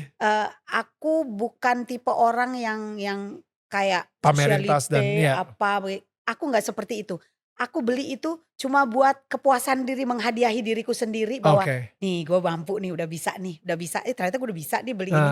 Buat nyenengin diri sendiri aja gitu. Kira-kira berarti kenapa Tuhan suruh menjual si tas-tas tersebut? Mungkin karena Tuhan sudah melihat aku mungkin udah mulai membeli yang bukan dibutuhkan. Tapi yang diinginkan, kedagingan aku udah lebih gede gitu. Jadi ya Tuhan suruh jual gitu. Kan kayak di Alkitab ada mana nih, lu mau ikut gue ya, lu jual dulu tuh, ada orang kaya kan yang di Alkitab jual cerita, dulu, kasih ke orang miskin, habis itu baru ikutin gue. Ikut gue. Waduh, nggak bisa Tuhan, itu gue banyak kan adanya gitu. Nah mungkin itu juga yang sebenarnya Tuhan mau bilang ke aku gitu, bahwa nih kamu nih sekarang udah mulai yang lu inginin nih. Bukan yang lu butuhin gitu. Diingetin sama Tuhan jadinya gitu. Gue ngerti sih Mama Ute, karena emang orang ngelihat lu sebagai diva, sebagai Ruth Sana ya, bukan dari berapa banyak tas yang lu milikin juga, atau berapa brand tas lu itu seperti apa dan lain-lain. Karena karya kan. Karena karya gitu. Karena apa yang udah saya buat gitu, bukan karena siapa saya gitu kan. Tapi banyak ya orang itu yang benar-benar masih melihat orang dari sisi itu gitu loh. Dari siapanya dia gitu. Bukan mau dilihat. Mau dilihat. Bukan karena apa yang sudah dia buat gitu. Mama Ute sendiri kalau gitu, kalau misalnya saya boleh nanya tuh, identitasnya apa? Kalau misalnya bukan melalui tas, apakah diva sendiri gimana? Is it sebenarnya heavy? Kalau ngomong diva ya nih jadi ini. Aku tuh gak seneng loh disebut diva. Kayak gak ada yang seneng. Titi DJ pun juga suka aku disebut-sebut diva. Apaan sih diva gitu. Pas lagi di Indonesian Idol, gue ngomong sama, inilah dia diva kita. Nil udah cukup. Gak usah ngomong diva. Aku tuh males banget loh dipanggil diva tuh, gak suka aku dipanggil diva gitu. Karena tiap orang aku rasa semua juga setiap artis, setiap ini ngomongin soal penyanyi ya. It's a diva in their own ini. Aku selalu ngomong diva tuh kayak terlalu di apa ya, kayak terlalu kayak ratu, kayak seorang ratu, terlalu goddess gitu, kayak gitu, kayak terlalu ditinggi-tinggikan dan disembah. Karena menurut aku karena aku sadar semua yang, kalau aku sih ya, karena aku sadar gitu, entah pengertian orang lain ya gitu tentang nama diva ini. Karena buat aku sadar apa yang aku dapetin sekarang ini, suara ini kan dari Tuhan. Jadi bukan harus sesuatu untuk yang itu, karena semua juga karena usaha.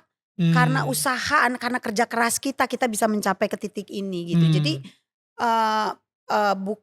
bukan suatu hal yang untuk kayak terlalu diagung-agungkan gitu, apa sih?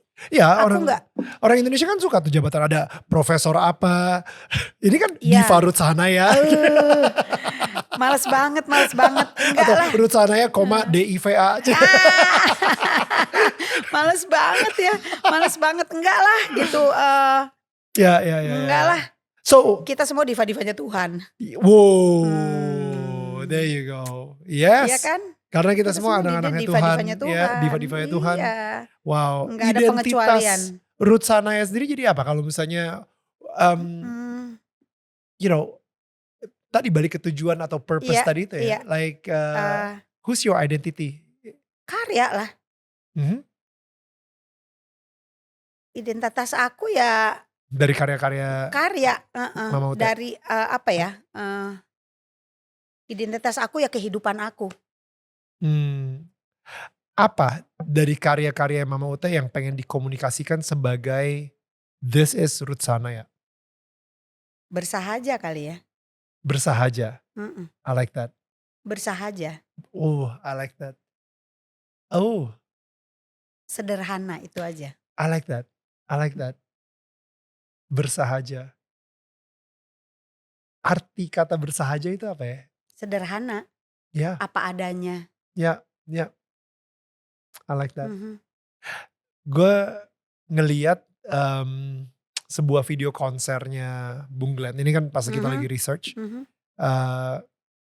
I think Glenn Fredly itu is a worshipper. Kalau menurut gue, he's a worshipper. Ya. Karena apa? Di konser terakhirnya dia nyanyi lagu kisah romantis yang ngomongin cincin ini sayang gitu kan.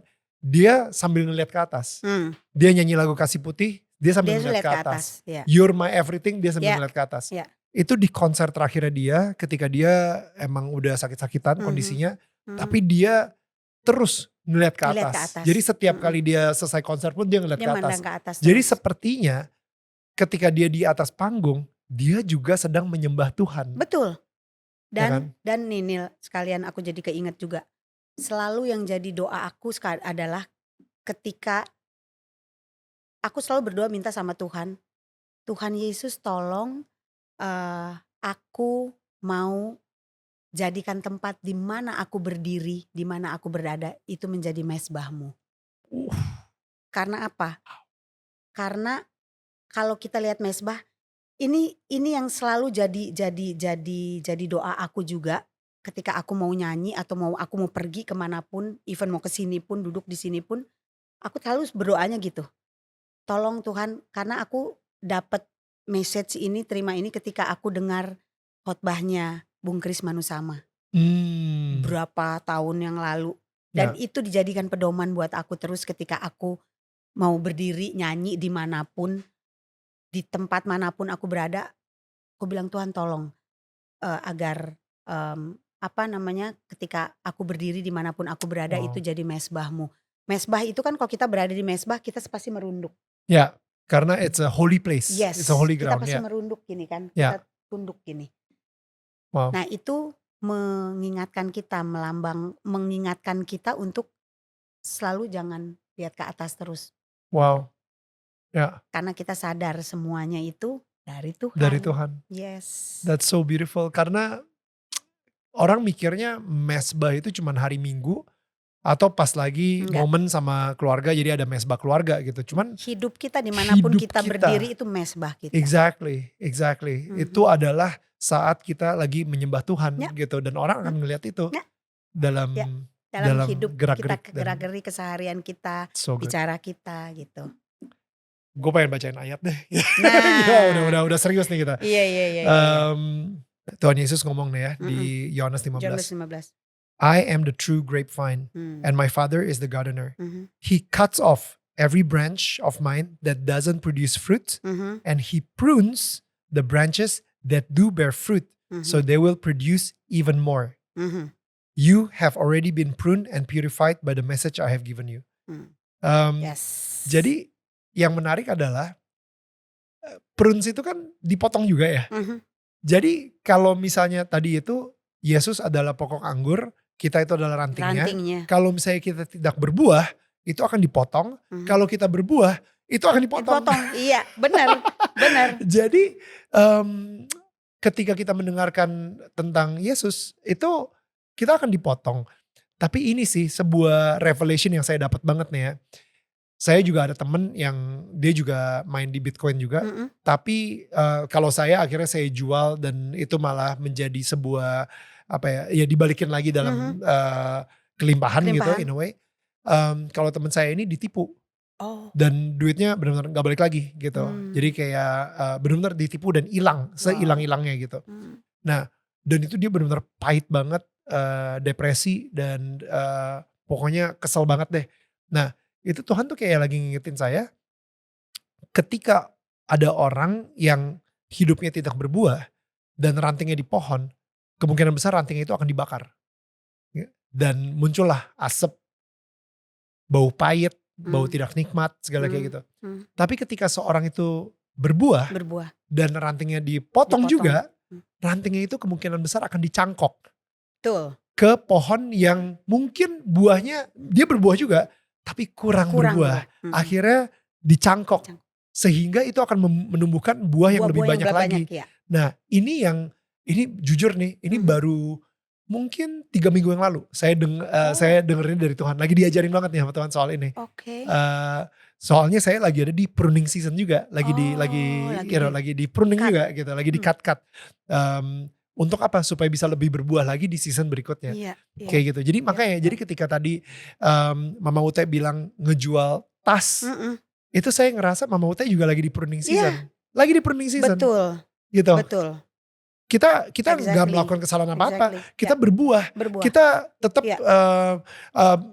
kita bersaksi, kita memuliakan Tuhan, orang-orang di sekitar kita juga berbuah, merasakan buah kita manis dan lain-lain. Tapi kenapa gue dipotong? Itu bukan karena Tuhan tidak sayang sama kita, tapi justru Tuhan karena sayang dan bangga banget sama kita, karena dia tahu ketika kita dipotong itu akan menyehatkan dan akan membuat kita lebih berbuah lagi di kedepannya. Exactly. You know? Ya. Tapi ketika itu kan pas saat itunya enak. Emang kita gini, bisa emang Tuhan, aduh makasih loh Tuhan, thank you Jesus, thank udah you, udah dipotong. Kan susah. Makanya itu kata-kata itu tuh bukan kata-kata sembarangan aja kita ngomong. Betul. Orang kan sekarang kan udah bersyukur dalam segala hal, bersyukur. Ya. Itu hal yang paling berat sebenarnya, hal yang paling berat yang harusnya. Terus kita misalnya di apa ya, boleh dibilang ditusuk dari belakang sama temen misalnya apa kayak gitu. Itu saya juga baru pelajarin. Mau terima kasih. Ya. Itu aku kejadian dengan beberapa kali ada sempat kejadian itu dengan ditusuk dari belakang. Pekerja aku ditusuk dari belakang gitu. Ya. Terus kita mau terima kasih, yang ada kita kesel kan, sebel sama orang itu. Oh lo lihat lo, kadang-kadang lo lihat lo nanti lo ya gitu ya. Kadang-kadang kita jadi ngedoain yang gak bagus kan malah. Karena kesel gitu kan. Betul. Neil gitu ya. Nah itu makanya kata-kata itu tuh sebenarnya penuh kuasa yang luar biasa kalau kita sebutin. Betul. Jadi bukan hanya ngomong biasa aja, bersyukur dalam segala bersyukur, enggak. Saya orangnya hati-hati banget dalam berteman. Sehingga kadang-kadang saya taruh sebuah tembok. Jadi begitu orang ini udah kayaknya gelagat-gelagatnya, wah ini kayaknya bakal tusuk dari belakang. Itu saya udah menghindar dulu. Gitu, saya ngilang dulu. Nah abis itu Tuhan nih lagi ngajarin saya juga. Kayak di doa Bapa kami. Dan ampunilah mereka yang bersalah kepada kami. Seperti kami pun mengampuni orang yang bersalah kepada kami. Nah Tuhan bilang, bagaimana lu bisa tahu bagaimana cara gue mengampuni kesalahan Daniel. Kalau misalnya Daniel gak pernah mempunyai pengalaman mengampuni kesalahan orang lain. Exactly. Jadi kalau misalnya ada orang memanipulasi lu, menusuk lu dari belakang, trust me, ketika lu memaafkan, lu akan ngerti juga seberapa besar gue memaafkan lu. Betul. Dan memaafkan itu bukan hanya kita sendiri loh. Kita bilang Tuhan maafin si A misalnya, kita sebutin namanya. Kita harus ngomong ke orang itu. Dan itu kuasanya lebih luar biasa. Kuasanya lebih luar biasa, apalagi ketika kita merangkul dia, hug, sorry ya gitu. Itu rasanya tuh kayak pernah. Oke, boleh ceritain dikit gak? Pernah, pokoknya dari cerita hidupnya Mama Uta. Anggap aja namanya XYZ. Ya, karena gini, pokoknya ada teman-teman di lingkungan aku yang memang aku merasa dekat sekali, aku udah percaya sama dia gitu. Dan aku adalah orang yang sebenarnya nggak mau cari ribut. Aku tuh orang yang nggak bisa bilang tidak. Nggak bisa bilang tidak. Aku selalu ya udah oke, gitu. Tapi semenjak kejadian beberapa kali aku kayak ditusuk dari belakang sama temenku sendiri, sama sahabatku sendiri, itu yang menjadi titik balik aku, sehingga aku sekarang aku lebih berani untuk enggak.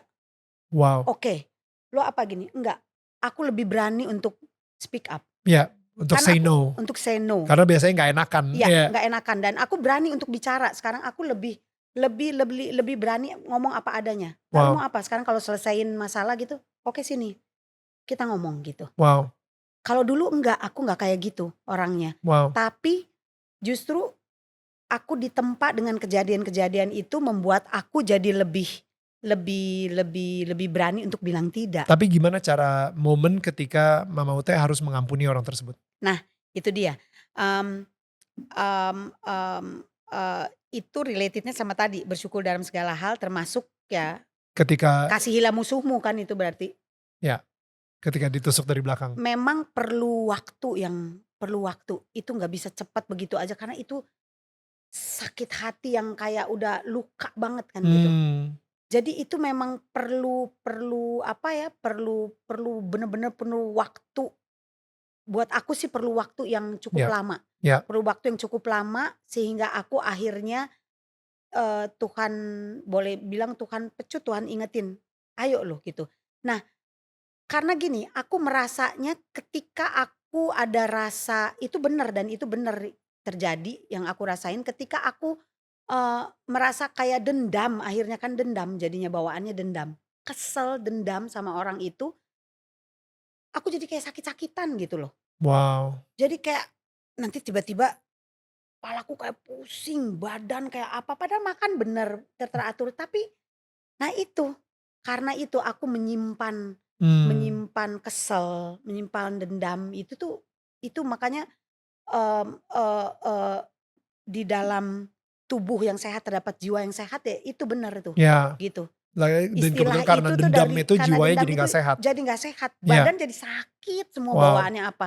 Dan satu hal karena nggak mau mengampuni, Uh, karena nggak mau mengampuni gitu. Jadi, mmm, eee, Tuhan sadarin itu di aku atau mungkin karena aku gini kali ya, karena gue, terus mikirin dia saking kesel, sakit hati terus jadi kebawa kemana mana kan jadi nggak enak terus, badannya nggak enak terus gitu, betul. nggak ada sukacita gitu, nggak ada Ya, damai sejahtera kan jadinya betul di betul. hati kita gitu. Jadi, eee eee, terus, kayak kalau aku lagi di mana, baca apa gitu, terus setiap kali kayak selalu ada kayak Tuhan ingetin untuk Mengampuni. mengasihi, Wow mengampuni, wow. mengampuni, mengampuni. Itu terus, tapi aku kayak denial terus gitu. Dia kasih mengampuni, enak aja, masih ada keras, aku masih mengeraskan hati, Ya mengampuni, ya. gila. Gua nggak pernah jahat sama dia, gua nggak pernah ini, gua nggak pernah itu sama dia, terus gue suruh ngampunin. No Tuhan, thank you. Iya dong. This is so real. Gue Iya banget, kan? ya ya. Iya kan Nil? Aku gini, "No suruh ngampunin." Enggak gitu, enggak." Terus setiap kali baca di mana, ada apa-apa, khotbah yang apa, mengampuni terus kelihatannya mengampuni mengampuni. Aku gini, "Aduh Tuhan," aku sampai gini, "No Tuhan, belum mau, aku nggak mau, belum, aku nggak mau." Sampai di satu titik bahwa lu nggak mau nggak mau lu harus bakal ketemu dia juga gitu, lu bakalan Wow, ketemu sama nih orang-orang ini juga gitu ya. nantinya gitu. Terus mau gimana? Lo tetep ngomongin, "Nggak bisa, lo harus ngampunin, harus mengampuni." Itu yang bikin badan lu sehat gitu Wow, loh. Kayaknya gitu-gitu, ya, itu yang bikin badan lu sehat. Lu sakit-sakit ya karena gitu, wow. karena mikirin, kepikiran terus sakit hati apa gitu. Itu yang akhirnya gue berpikir bahwa, "Sialan iblis lu menang lu ya. Ini yang lu mau Uh, dari gua kan lu?" wow Gua gini, "Sialan lu, enggak. Oke Tuhan." Tuhan wow. kasih kemampuan waktu gua mau ketemu, aku tahu bakal ketemu nih orang gitu. Tuhan Yesus tolong kasih aku kemampuan supaya aku, eee, bisa ketika ketemu dia nih, bertatapan gini tuh gua ada rasa mau mengasihi, mau mengampuni. Wow. "Tolong Tuhan tolong," aku bilang, "Tuhan tolong." Karena itu nggak gampang kan, sakit hati banget gitu kan. Jadi Ya, aku, "Tuhan tolong Tuhan tolong Tuhan tolong, mampukan saya, Roh Kudus mampuin aku, Roh Kudus mampuin aku," gitu. Itu kan kontradiksi banget terus gitu. Tiap kali, "Wah Tuhan, aduh Tuhan," gitu. "Ngampunin enggak, enak aja, dia jahat banget sama gue," gitu kan. Selalu mau gitu kan, pastinya. jahat banget dia sama gue. Tuhan lihat sendiri, apa sih gue nggak pernah ngapa-ngapain ke orang-orang, kok lu kasih ini sama gue gitu. Tapi ternyata memang Tuhan mau membentuk aku, Mmm, lebih membentuk aku, Tuhan kasih ini semua tuh bukan karena dia ngelihat dari gue tuh baik, gue nggak apa-apa, bukan. Justru dia memang mau ngebentuk aku nih dari sisi ini nih, kamu belum baik gitu. ya Dari sisi ini lu belum baik Ruth ya. gitu. Lu masih benci, lu masih dendam, lu masih itu nggak bisa, lu Wow, harus mengampuni gitu. Jadi aku berdoa berdoa berdoa berdoa terus dan ya itulah, kalau kita memang benar-benar mengandalkan dia, berserah mengandalkan dia dan kita yakin pasti pasti Tuhan tolong gitu. wow, Kejadian nih, jadi ketika ketemu, ya udah bisa aja peluk gitu, apa gitu, "Hey," apa gitu, bisa. wow. Dan aku nggak ada rasa rasa kesel, tapi ya gitu balik lagi, Mmm, iblis selalu kan iman kita tuh Ya, diinin terus. ya, Tapi kadang-kadang gitu tahu-tahu suka tiba-tiba ingat lagi. Sialan lu, padahal kalau gitu suka diingetin lagi kan. Kayak suka ngebayangin lagi gitu, gitu. Terus nanti abis gitu jadi terus di hati nih kayak ya. kayak kayak Ada kayak berantem pergumulan terus, itu, ya. pergumulan gitu terus gini, nggak bisa Ruth, enggak, ngampunin, Tuhan bilang ngampunin. Sampai pada saat ini aku udah bisa tuh kalau ketemu orang-orang yang pernah menyakiti aku, menurut aku yang aku rasa pernah menyakiti aku udah bisa dengan legowo istilahnya. Wow. Aku udah bisa dengan legowo, oh ya oke gitu. Dan itu juga yang membuat hidup aku rasanya jadi badan aku jadi sehat jadi Ya, rasanya gitu. ya. Ngomongin soal mengampuni ya, ini kayaknya kalau misalnya kita ngelihat apa yang terjadi di Ambon, saya terakhir ke Ambon itu tahun lalu pas lagi sama Lukman Sardi untuk film Glenn Fredly Ya. movie ini kan. Jadi kita survei tempatnya segala kayak gitu. Dan yes, ada gong perdamaian. Yes, semua harmonis-harmonis aja gitu. Tapi Kelihatan dari luarnya aja kan. betul. Tapi kayak apa yang terjadi di dalam rumah, ayah ngomong ke anaknya yang dari golongan A dan golongan B gitu misalnya ya. Apa yang ayah ngomongin ke anaknya, ibu ngomongin ke anaknya, itu rasanya belum mengampuni sih dengan apa yang terjadi gitu. Ibunya, orang tuanya nggak kasih contoh dengan ke anak-anaknya ya bahwa mengampuni itu seperti apa gitu. Karena kepahitan, Sejujurnya mengampuni itu seperti apa gitu. kepahitan di masa lalu, apa yang terjadi sama Ambon itu benar-benar udah terbekas banget di hatinya dan kayaknya udah emang sampai sekarang memang. Dan akhirnya itu yang membuat iblis menang menjadi sebuah kutukan generasi. Iya gak sih? Jadi karena apa yang terjadi, Kepahitan itu ya. kepahitan itu, apa yang terjadi di rumah gitu. Makanya ngomongin soal mengampuni ini menurut saya ini penting banget dan ya gak boleh sampai iblis menang. Nggak boleh. Iya. Nah kalau bicara yang soal Ambon tadi itu memang nanti ada waktu Tuhan lah pasti. Iya. Ada waktu Tuhan yang pasti Tuhan akan benar-benar pulihkan, cabut semua rasa-rasa mengampuni, ya, rasa bersalah itu, rasa dendam, rasa apa itu nanti ada waktunya. Memang belum perlu waktu, tapi Betul. belum sekarang mungkin waktunya gitu. Tapi saya nggak tahu kenapa saya ngerasa our movie will play a part in it. Dalam melepaskan pengampunan ini gitu. Jadi si film Glenn Fredly ini bakal itu tadi kan saya bilang ada sesuatu yang mungkin belum terselesaikan dalam hidupnya Bung Glenn dan itu film ini akan menjadi perpanjangan tangan buat itu gitu. Karena saya tersadarkan juga barusan lagi ngobrol gitu. Baru beberapa hari yang lalu saya ngedengar sebuah khotbah gitu, dia bilang kayak Yesus itu bisa mengampuni orang. Dia bilang kayak ke seseorang yang cacat, dia bilang ya udah sekarang dosamu udah diampuni. Dan habis itu semua orang-orang Farisi bilang kayak, wih ini kurang ajar banget, lu kan bukan Tuhan, bukan lu benar. bisa seenak jidat kayak berani-berani ngampunin orang. Dan habis itu Yesus bilang, iya dong, lebih mudah ngomong apa?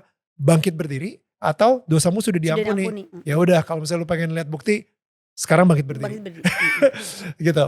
Tapi si orang itu langsung bangkit berdiri karena dosanya sudah diampuni. Nah, jadi sebenarnya Yesus itu bisa dengan mudahnya bilang kayak dosamu sudah diampuni. Dia bisa mengampuni orang. Tapi ketika dia di kayu salib, dia bilang, Tuhan maafkan mereka karena mereka tidak tahu apa yang mereka sedang lakukan. Dia padahal bisa ngomong, dosa kalian sudah aku ampuni. Tapi kayaknya badannya, dagingnya Yesus, karena sakit banget, karena tersiksa banget, dia harus minta sama Bapaknya di surga untuk mengampuni orang-orang yang menyiksa dia gitu.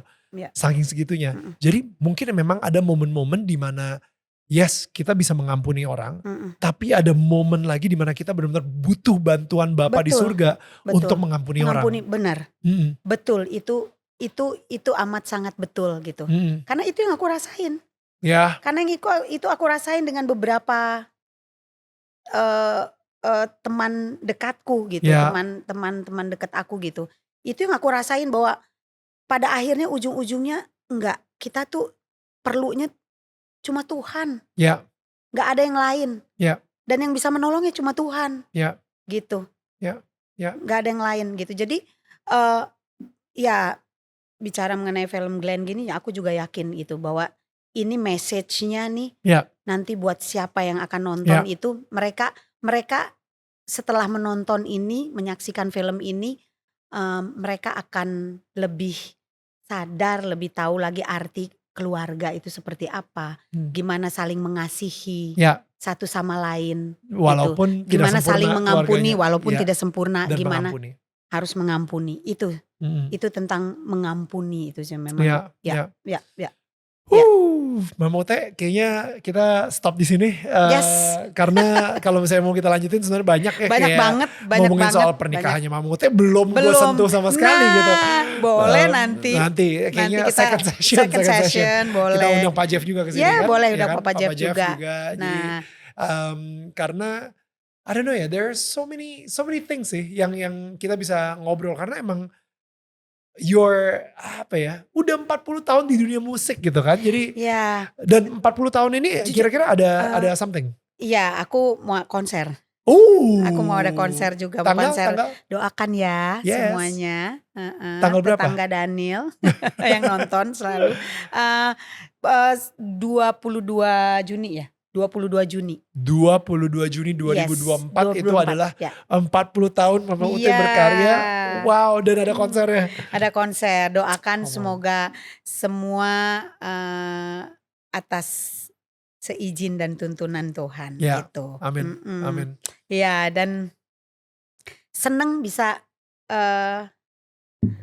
berbagi Ya, apa adanya aku di sini gitu. Tadinya aku tuh selalu mikir Neil, seperti tadi aku bilang bahwa kalau mau manggil gue apa sih yang mau dibahas, apa yang mau dikupas gitu. Kayaknya hidup gue begini-begini aja, maksudnya nggak ada yang ekstravaganza apa gitu kan aku kasus, ada nggak ada kasus gitu. aku nggak ada kasus, aku nggak ini kan kayak menarik emang kalau undang gue gitu, tadinya aku berpikir begitu ya, tapi sebenarnya kalau yang diomongin soal Tuhan sih Nggak ada habisnya. nggak ada habisnya, Bener, karena kita nggak akan ada habisnya karena itu menarik banget. perjalanan hidup kita dari kita lahir sampai sekarang ini kita ada itu kan semua berkat penyertaan Tuhan. Ya, Jadi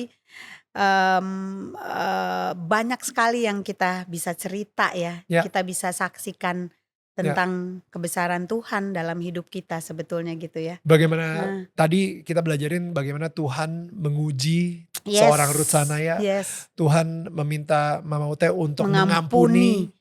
Itu Itu hal yang berat banget kan itu berat semua. banget. Hal Dan mengampuni Tuhan itu dan memberikan purpose, ya, tujuan hidup ya, buat seorang Mama Ute. Tuhan yang memberikan suara, sesuatu yang tadinya tidak mungkin menjadi mungkin. mungkin Tuhan ya, yang memampukan Mama ya, Ute untuk main di sebuah film film. yang menurut gue role-nya besar banget. Tapi ternyata Tuhan bisa memampukan itu Ya, keren thanks banget. God, thank Jadi you. I think Ya, podcast kali ini benar-benar ceritanya tentang bagaimana keluarga. Tuhan Ya, bekerja ada di tuh di hidup hidupnya Mama aku Ote. ya dan boleh mungkin satu hal juga yang aku bilang apa ini tadi ngomong soal filmnya Glenn kan tentang keluarga juga Ya, gitu bahwa menurut aku segala sesuatunya memang dimulai dari rumah. Rumah itu apa? Keluarga gitu. ya, Jadi kayak kita sekarang gini, kayak Daniel, kayak aku, kita semua gini, eee eee, kayaknya buat aku, nggak ada artinya di luar kita hebat, ya, di luar rumah kita hebat, nama besar, ya, dipuji orang, tapi kalau di rumah sendiri kita berantakan, ya, keluarga sendiri nggak bener gitu, ya ya. kayaknya, nothing gitu ya, It's nothing, it's betul. nothing. Jadi segala sesuatu dimulai dari rumah Ya, dan aku selalu, eee eee, apa ya, berpikir bahwa, mmm, cerita apa yang akan kita berikan untuk anak-anak kita nanti ketika so kita good. udah nggak ada gitu. Betul. Apa yang akan kita tinggalkan? Ya, kesan apa yang akan kita tinggalkan buat anak-anak kita gitu. Yeah, that's so good. Yang baik apa yang buruk Ya, gitu kan. ya, kutukan atau berkat? Kutukan atau berkat, apa yang akan kita tinggalkan nanti, cerita apa buat anak-anak kita gitu. Nah That's so good. itu harus, Ya, itu yang harus kita ya, kita makanya kita tadi kita jalani sampai saat ini tuh, itu yang harus terus ada dalam pikiran kita. ya, Harus dipertanyakan terus dalam diri kita sendiri, supaya apa? Supaya kita sadar. ya, Supaya kita sadar bahwa oh iya, gua mau kasih tinggal yang baik dong, cerita yang baik buat anak-anak aku. Supaya nanti mereka pun gitu terus ke anak-anak mereka, ke anak ini.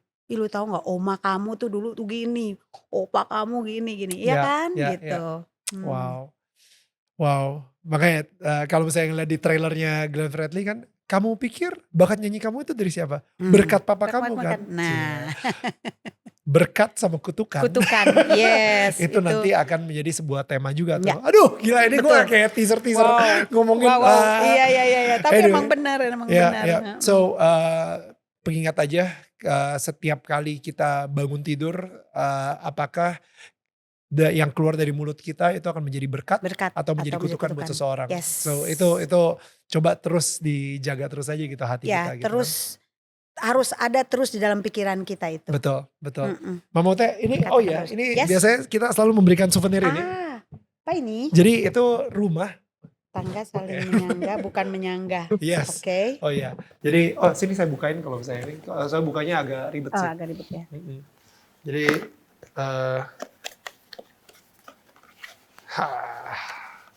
so rumah ini ya kan.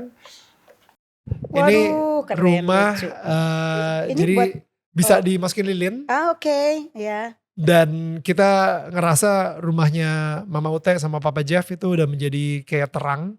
Dan Amin. kita berharap Terima kasih. terangnya yang ada di rumahnya Mama Ute Tidak sama Papa Jeff padam. itu menjadi terang dibagi Iya. tetangga-tetangga sekitar juga Oh, gitu. So that's wow. the philosophy behind it. Yeah. Thank you so A much Mama house Ute. is not a home, There you even go. when there's no one sitting there. Ini ya kan seperti itu ya. Ya. Thank you. Aduh saya juga gak tahu tadi mau nyanyi kayak gak enak gitu. Gak enak gitu. Thank you ya Neil. Thank you Terima so much, kasih. Mama Ute. Terima Thank you. kasih Yeah. udah bisa sharing kita. Seneng Definitely. banget. Seneng banget. Terima kasih untuk kesempatan ini. Thank you. Thank you. Sukses terus. Ada sesi kedua nanti. Dan thank you so much for your time. It's such an honor juga, for you to be terima here. kasih. Thank Aku you. juga senang bisa berbagi. Thank you, Thank Tuhan you. berkati kita semua ya. Yes, amin. Dan itu dia kenapa tetangga saling menyangga, bukan menyangga. Kita ketemu lagi minggu depan dengan tetangga yang tidak kalah hebatnya. Bye guys, see you.